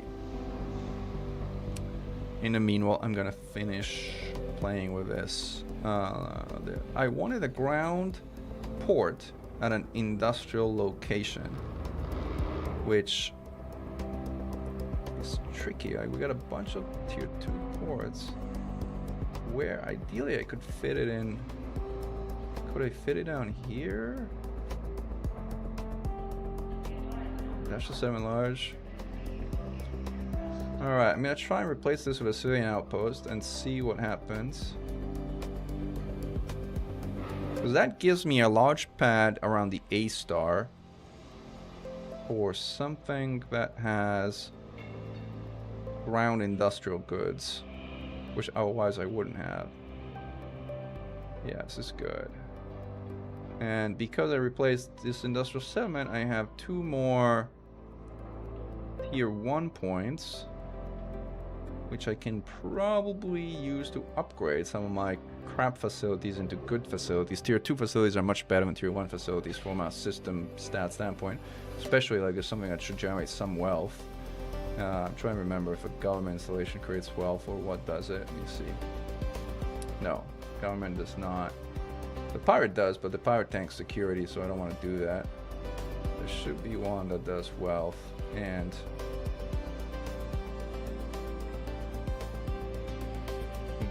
where was it? if I can upgrade this relay into something better. What does a medical one do, remind me? Tech and standard of living. Well, that's not what we need here, so it's good, but it's not what we need. Tourist installation, it's good, but we need a tourism settlement, which we don't have and we're not gonna get. Space bar gives, oh, wealth. Okay, wealth is good. Tank security though, it's not good. It's actually the stats of a space bar. It's really bad for like a tier 2 station. That's not a good one at all. What does security +9? Security installation, it's good. This is fine. I need to find something that gives wealth though, and ideally doesn't murder security.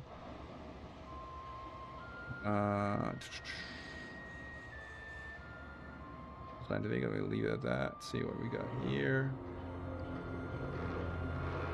Military installation needs some military hub.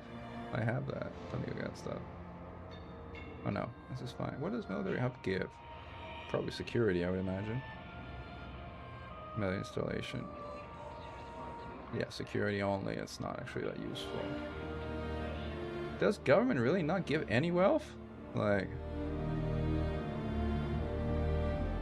you'd argue government should create some wealth, but not every government does that. I get it. What does the research? Does research give any wealth? What gives wealth here other than a freaking pirate station, which I don't want to build a pirate station. Might have to, if I want to hit that goal. Yeah, none of them. Maybe the tier 1 again. Commercial output should give wealth, if I remember correctly, and plenty of it. Yeah, free wealth. Alright, this also gives us a primary extraction economy at a commercial outpost.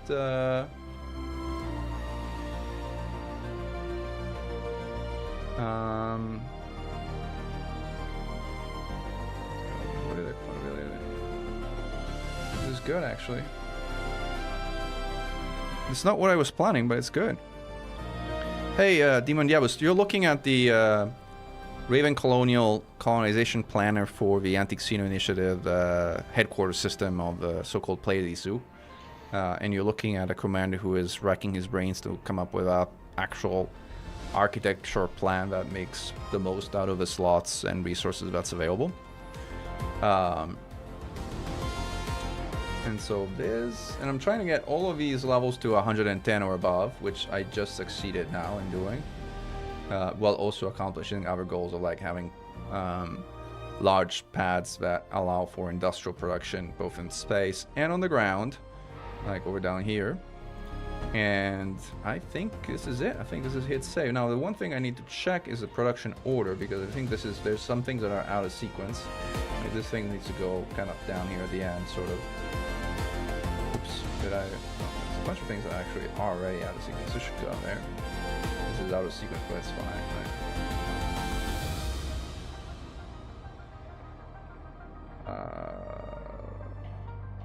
A bunch of things that are odd here in terms of like order.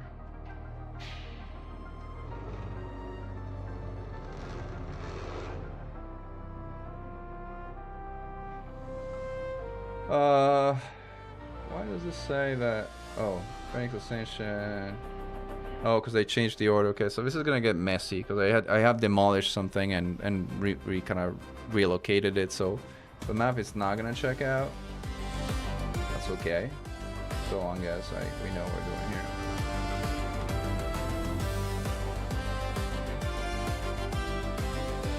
Now this goes here, and now it goes over there. There's like one missing. Somewhere here. For the sake of construction, I tend to put all the +2s down here so that I know that order is right, and then I can play with sequence so that things get constructed together so that it makes constructing hauling easier. It's easier to build 3 industrial settlements that have the same material requirements at the same time rather than build 3 random things and then one and then another one later together with our stuff. Like, it's not how you want to do it. This is fine. I don't understand why the map checks out. It's a total, but it says there's some reds here. I guess there's some stuff that should go up here.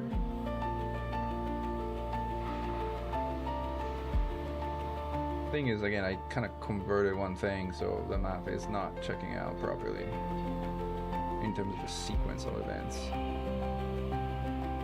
as it hinges on moving and relocating something to somewhere else.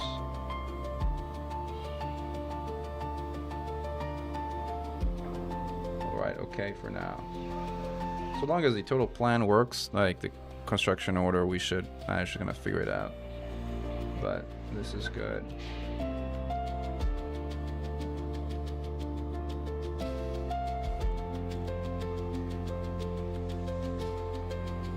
Plus 11.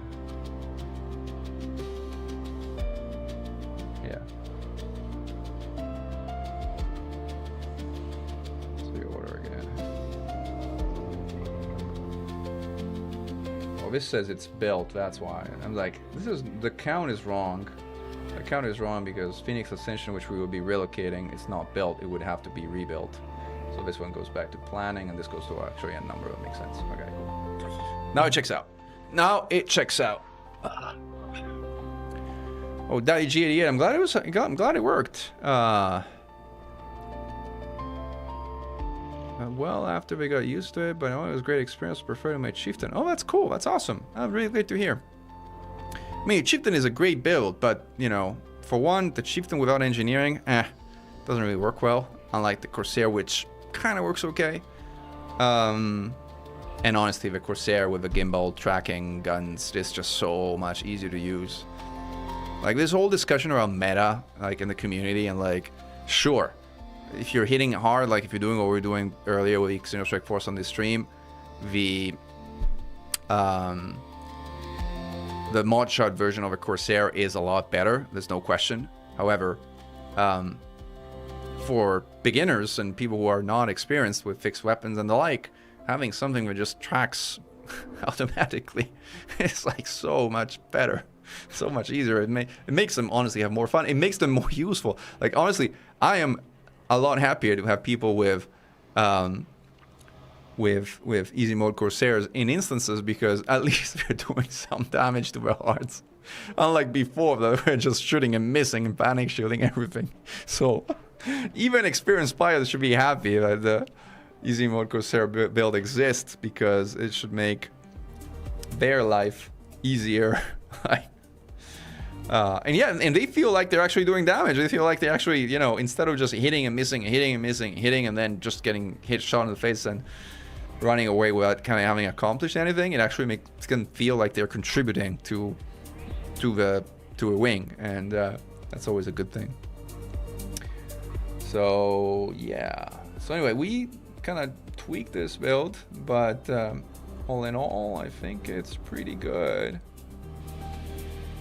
And yeah, we gotta move Phoenix Ascension again, go figure. I'm just trying to figure why this order doesn't work. I get it that we moved Phoenix Ascension, but even if we did, we should be short 1 point, not 3 points in this order. Why are we short 3 points? That is the thing that does not compute to me.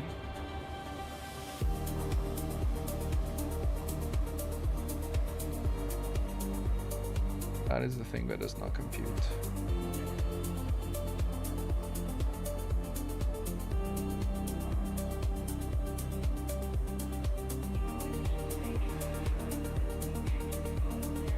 What am I missing? Or what have I done?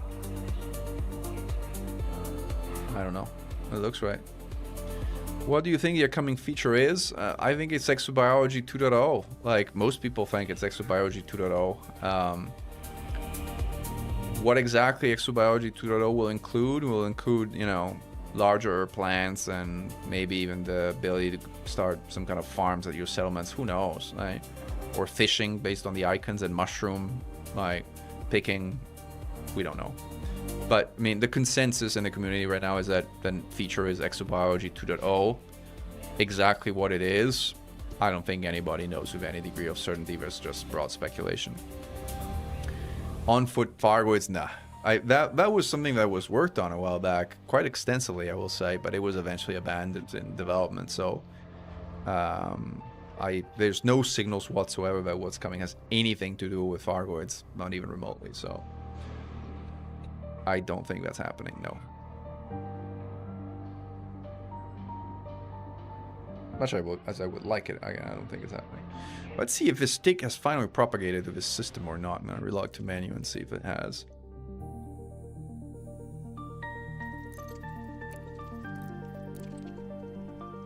Yeah, well, Trailblazers was kind of net new. Colonization was kind of net new. That was nice. But yeah, Power Play is a rework of Power Play. Vanguards is a rework, so Squadrons. Oh, the Squadron Carrier is nice. Let's see what we got. Let's see if this actually ticked. Let me bring down the browser. So switching to gameplay now. Nope, still has not changed. I don't know, somebody maybe can explain why the tick says that it ticked, but yeah, could be a different color bacteria. Based on their approach to liveries and the like, it could very well be. This has not changed, dude. Why?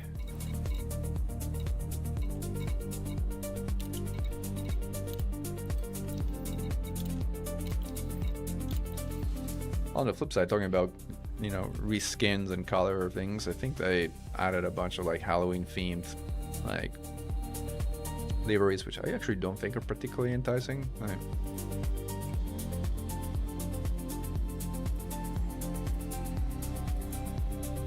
These ones, so spectric ones. I mean, they're supposed to kind of glow in the dark, I guess.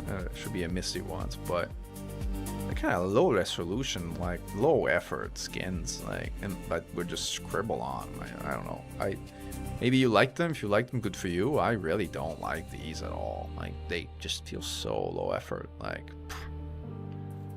I mean, there's some skins like that are really nice. Like Midnight Black's really well done. Midnight Black's really polished. Like, these Griffin ones are semi-decent. I mean, these are what I call mid-effort ones. But like the ones that they just put up for sale for Halloween, it looks like they were done in Microsoft Paint in like half an hour by some intern. It's like really bad, right? Thank you, Mira J, who is actually an artist and has a professionally qualified opinion, unlike mine. But they're really bad, yeah.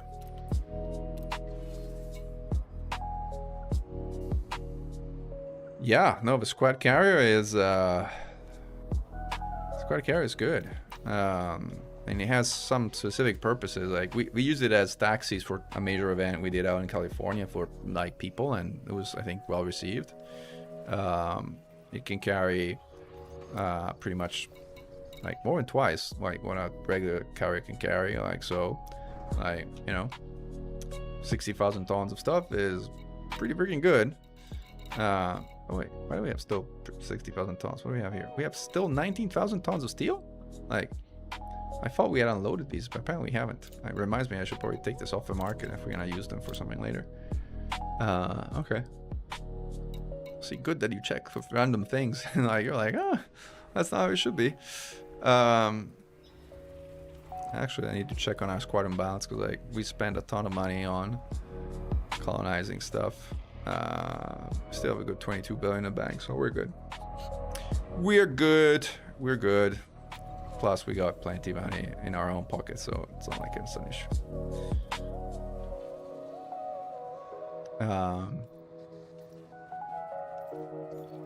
And yeah, I mean, we have it with all services enabled, so like, but again, it's nice to be able to carry around 19,000 tons of steel by mistake and like not particularly be fussed to worry about it.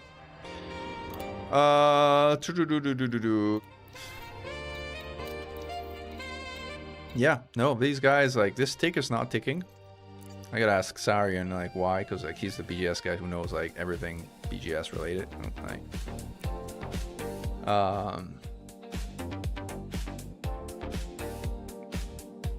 I'll do one more update with EDMC and see if anything changes, but if it doesn't change, I kind of give up on like any kind of recent updates on this system.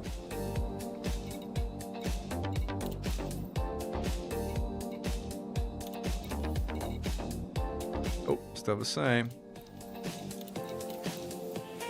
Push this update just for the sake of data. Alright, and I'll just bring it back up so you see what I'm seeing. Like this is again, I'll do a refresh. And again, it's flat, hasn't changed. And iota. Mystery. What is the difference between the bank capacity and the normal capacity? As when working on carrier jumps, I had to add both of them together to get the correct fuel cast. So they kind of work, you know, hand in glove, as in the bank capacity really is like a subset of the total. Like, I mean, you can see the squad, like the total carrier capacity has 60,000 units. And then there's like some of it is free space and some of it is covered by other stuff. In this case, we're carrying a bunch of steel and like personal assets of commanders and stuff. There's commodities, there's like ships that are parked here. Oh, sorry. Thanks for letting me know. Yeah, this was this is what I was talking about. Like this is the sort of squadron, the squadron bank. Like, and if you're looking at the squadron bank, it'll tell you what's in the inventory of the squadron bank, right? So, like, this is the right hand side really is the sort of cargo version, right? So here is like 60,000, which is the total carrier capacity, and this is how it's kind of subdivided up. And if you want to know what's in the ships, this is like the ships. We have a Cobra Mark IV, which supposedly you're not supposed to deposit. I mean, you can try and pull it out, but unfortunately it's not going to work. Like, transaction could not be completed. We tried on day one, obviously, but yeah, somehow there's safeguards which prevent this from happening. But ships take up some space and tells you what capacity used is right here. Commodities. These are commodities. These are different than the commodities that are on the carrier. These are commodities which are in the bank. So commodities which are on the carrier are stored on the carrier and can be put up on the market, for example, from the carrier. Whereas the commodities in the bank are for the squadron members and are handled according to information groups which are stated here. So they're effectively almost like different inventories that follow different rules and which you can handle you handle differently for different purposes, right? And then there's personal asset, but I don't think these carry any weight. Come on, right? But commodities, this is like 2,300 in goods. Ships, this is like 4,000 or so tons in goods, right? So like these are the commodities that you see, right? The commodities are not the steel I was showing you in the cargo piece. These are the commodities that are stored in the squadron bank. These 3.3k tons instead are squarely these ships here. Other is instead what is actually stored in the carrier cargo proper. So that's like if you go to the carrier market, that's what's in there. So for instance here, if you go to managed market, that number is the sum of the 19,000 tons of steel, which where for colonization purposes there's some tritium here, I think, somewhere, I would imagine. If we're not, we're completely out of fuel. No tritium? Really? None? It's under, it's somewhere up high, right?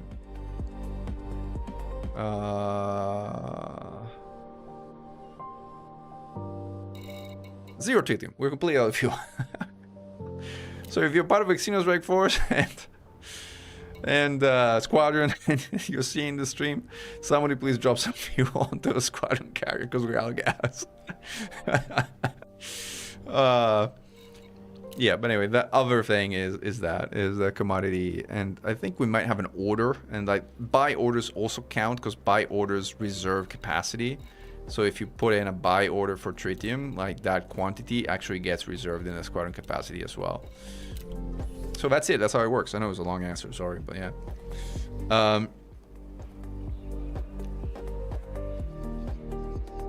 So that's kind of it, guys. I was looking if there was anything else here, but without the tech, I'm kind of done with like what I could do in terms of like what I was, like my personal goals of updating my personal system. I think we're done with the planning of the Xeno Strike Force system, so we're done with that. The only thing where we can talk a little bit about is the plan for my personal system. Remote refueling and jump queuing is bizarrely missing quality of life feature. Yeah, I completely agree. Yeah, but you know, what can I say? All I can say is that I completely agree. New roadmap. Atmospheric planets. Yeah, one can hope. We have atmospheric planets. We ask them, right? Yeah, somewhat more interesting planets though. I agree. That would be pretty cool. And yeah, no, but the last thing that's like on my docket for today is a bit of planning for my personal system, which again, my thinking was to sort of, again, what was my goal for my system? My goal for the system was to put a tier 3 primary port in orbit of an Earth-like world, which I did. So that's complete. And then kind of my goals, I mean, I would like to keep tourism as a primary economy of this port because I like the tourism interior for this station and I want to keep it. So that's a goal I have, which is purely aesthetic, honestly. But aesthetic goals also matter. So like that's a purely aesthetic goal I have that I would like to keep tourism in spot number 1. And by the way, I'm working with grinning. I think we're going to change the order of these because we want to use the actual priority order of economies. So right now these are in alphabetical order. They're not in the order they appear in the journal. And the order that appears in the journal is what determines what the primary economy is if economies have the same strength, like if this is the case. Because like, for example, at this port, as you can see, there's 3 economies that have 140% strength. But tourism is the first which appears in the journal, followed by high-tech. And agriculture is only 3rd. So the result is that tourism is treated as the primary economy, which is also what determines the interior of the station. High-tech is treated as a 2nd economy for the purpose of non-cannibalization of economies. And agriculture falls in 3rd place, which means a good chunk of agricultural products are eaten up by everything else as a result. So these are things you kind of should know. And again, I think reordering these to follow the journal order will be helpful. And so Grinning and I are chatting about this in Discord about that.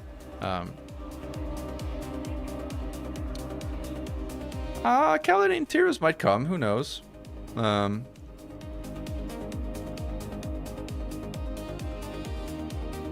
Well, congrats on almost decent pilot, Homihod. Like, Clarity is pretty accessible. As far as, like, how hard the challenge ranks are, Clarity is not high on the list. It's probably not the easiest, but it's far from the hardest, so... Right. But anyway, back to, like, again, planning and architecting for this station. Like, the thing is, I don't have a lot of ground slots, so... I think I need large settlements to have as much tier 2 to tier 3 point conversion as possible. Which is why I have 4 large settlements down here to feed enough tier 2 points to create a 2nd tier 3 and possibly even a 3rd tier 3 installation. Because keep in mind, and here's the beauty of this, and this is like one of the main reasons I wanted the tier 3 as a primary port around the Earth-like world. When it comes to the point doubling issue, which again is pretty well explained in the guide, somewhere here, rather be up front. This one. So, like, after you build 2 tier 2 or above ports, the cost of facilities goes up dramatically.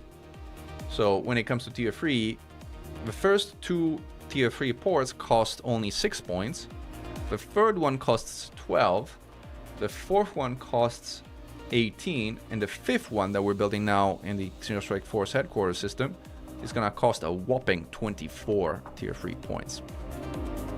Now, what is a very, very, very important catch of this mechanism?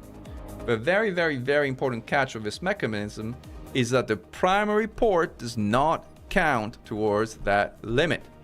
So you can get basically a free tier 3 station which doesn't need any of the supporting facilities because you just build it from the system colonization ship, so you don't need to use the slots to support this station. And it's not going to increase the cost of subsequent tier 3s.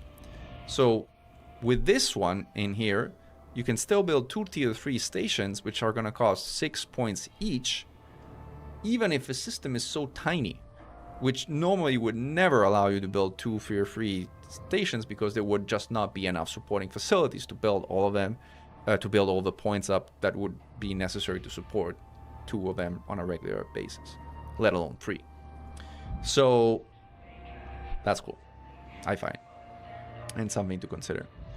So anyway, that's one of the reasons that station is there. In addition to the sort of maxi population boost that it grants, because again, this thing is like now should jump to 87. There you go. All right. After a mega jump, this thing is gonna continue stepping up on a daily basis,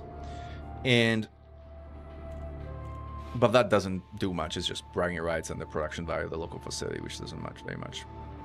Are you able to get the tier 3 point count by demolishing all facilities and building one that give you points for enough for it, then demolish them again for what you're actually wanting?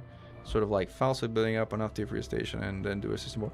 So yes, in fact, this is one of the advanced strategies in the guide, which I'm sure you read, including all the appendixes. This is exactly this section, which is farming tier 3 points and then deconstructing and replacing. So it's not going to let you build additional tier 3s, but it is going to let you build additional tier 2s, which normally you would not have had enough points for. But if you basically take your tier 2 settlements, which convert tier 1s into tier 2s on the ground, demolish them, and replace them with things that instead create tier 2 points instead of consuming them, that will send you way into the negative of tier 3 points. But at that point you don't care because you only need tier 2 points to build tier 2 facilities. So you could build 1 or 2 more core release stations into a system, but normally would be full if you were not to deconstruct anything. So you can go into the negative this way and squeeze in an additional facility or 2. Obviously, it is a enormous lift in terms of construction effort, so only the most determined people who are trying to truly min-max some kind of unicorn of a system would think of doing this. But you can. It's an option. It's an option. But again, if you haven't read this section, like the advanced strategies, like in the appendix of there's some cool tips and tricks in here. Right? Something you might want to consider. Where were we? So yeah, we're here. So anyway, like, I thought I needed large settlements for that reason. If we were to go the, like, you're welcome, Daddy G. Thanks for joining. Anno City building knowledge. Yeah. It's like, you're right. So yeah, I have these 4 here, and these basically support the large planetary port and the orbit station, and this makes for a good refinery. You know, this is one option. And I mean, another option which I'm kind of playing and toying with is, like, you know, everybody goes for a refinery. Like a refinery, because metal goods are the ones that are necessary in the most, like, largest quantities, everybody goes for refineries. However, they're not that interesting. Like, having refinery number 15,286, not that cool in my mind. Like, you know, building something that's like instead like a criminal system that's like a super shady criminal thing, more interesting, I think. So, I don't know. I need to think about it. I need to think about it. So the name of the program I'm using, this is Raven Colonial, is an amazing tool designed by Commander Grinning in 2001. I just put the link in the chat. And something which honestly is amazing. And it's getting better and better. We're working effectively together on some of the remaining stuff. but even the way it works right now is sort of fantastic, right? So, and it's going to keep getting better and better, as I think the overall manual that, you know, we were talking about earlier, like the Colonization Mega Guide, is going to keep better and better through, honestly, a bunch of people collaborating and getting together and their brains together, because like there's more and more people now working on this together with me, and it just keeps getting better and better, honestly. Like, because there's people who are like, together kind of just keep it awesome. Like, what do criminal markets produce or use? Well, a bunch of shady stuff like bootleg liquor and weapons and slaves and all that kind of stuff. I don't know if I have like a specific listing. I had it somewhere. Let me see if I can fish it up. Give me a second. I had it somewhere here, I think. No, I don't have it handy. One second. I have it under, I think, a different spot. Was it here? Not this one. I'm getting to it. I'll get to it. I think this is the one.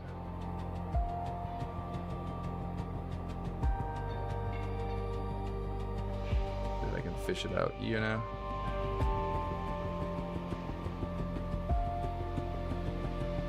Alright. I think I got it. Give me a sec.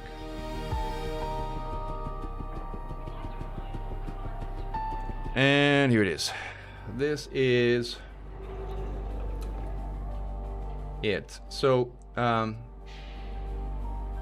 it turns out, the service economy produces battle weapons with an asterisk, which I don't know what it means. Probably that it's, you know, subject to rules of the controlling faction, which it is, because only dictatorship and anarchy and communist, and maybe there's a fourth one, produce battle weapons. So there's a limitation on that. Produces bio-waste, and I think those are really the only things it produces. Like every and hydrogen fuel, which like every economy book produces and consumes, so that's not very interesting. As for everything else, it's like consumes everything else. It's just a net consumer of everything else. Doesn't produce anything else. It's a net buyer. I mean, there's some economies that are producers and some economies that are consumers. So like, service is a consumer.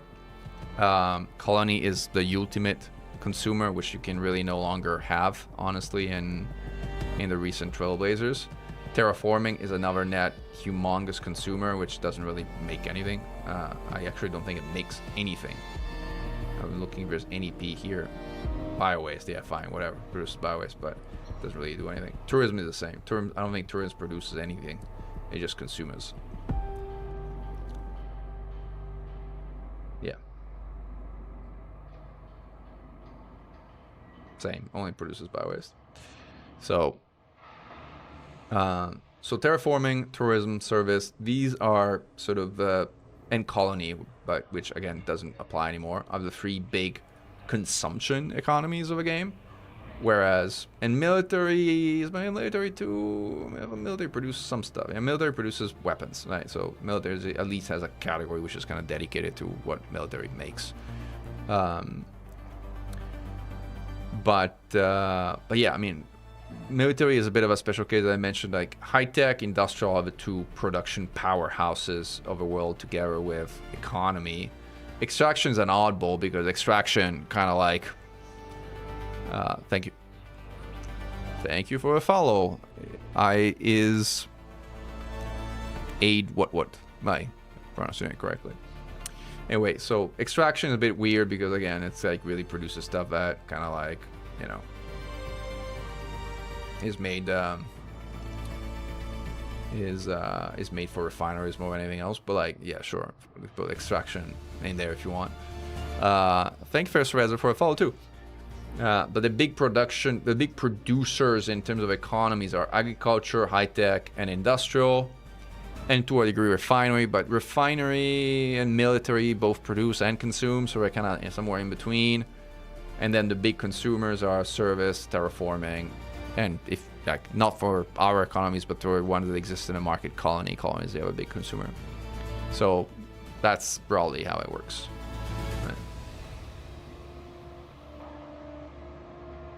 Yeah, I honestly feel. I mean, I think that, you know, if there should be some kind of rule that if you get, you know, your tech level above a certain threshold, that you get a tech broker. That yeah, sure, yeah, the spreadsheet is aligned. I'll copy the link here.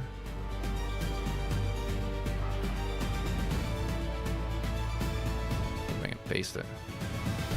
So this is the spreadsheet link of a spreadsheet I just showed. I mean, we take it a bit further in the Colonization Mega Guide. Like in the Colonization Mega Guide, we actually analyze all of that. And there's a whole section about the compatibility of economies, right? Which economies are compatible with each other, where we have like a table that shows what can go with what after the first two. Well, the first two can always go with each other now that they've stopped the cannibalization aspect. But what about the third? What about the fourth? Which are actually pretty common. Like there's a table here, and then there's an appendix that shows like for each couple of economies. So for agriculture plus extraction, agriculture plus high tech, blah blah blah. It shows like what is boosted, what is in supply, what is boosted in demand, and what is cannibalized between supply and demand for each couple. On both surface and orbital, and on orbital only, and on surface only. So like if you're ever saying, hey, can I combine, what happens if I combine agriculture with high tech? Well, this is what happens, right? The table here tells you exactly what to expect in terms of the goods that are going to be missing and the goods that are going to be boosted either on demand or supply, depending on whether you're in space or on a planet. So I don't think it gets a lot better than that, but you know, that's what we have in a guide. But you need to make it the appendix, so you need to read 100 pages first, which is most people don't do. So it's like that. All right, guys. Final try to see if this final tick, this final BGS tick, actually made it through or not to this system as well. All right.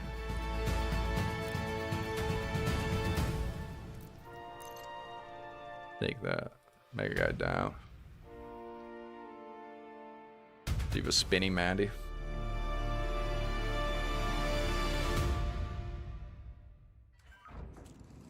All right, let's see.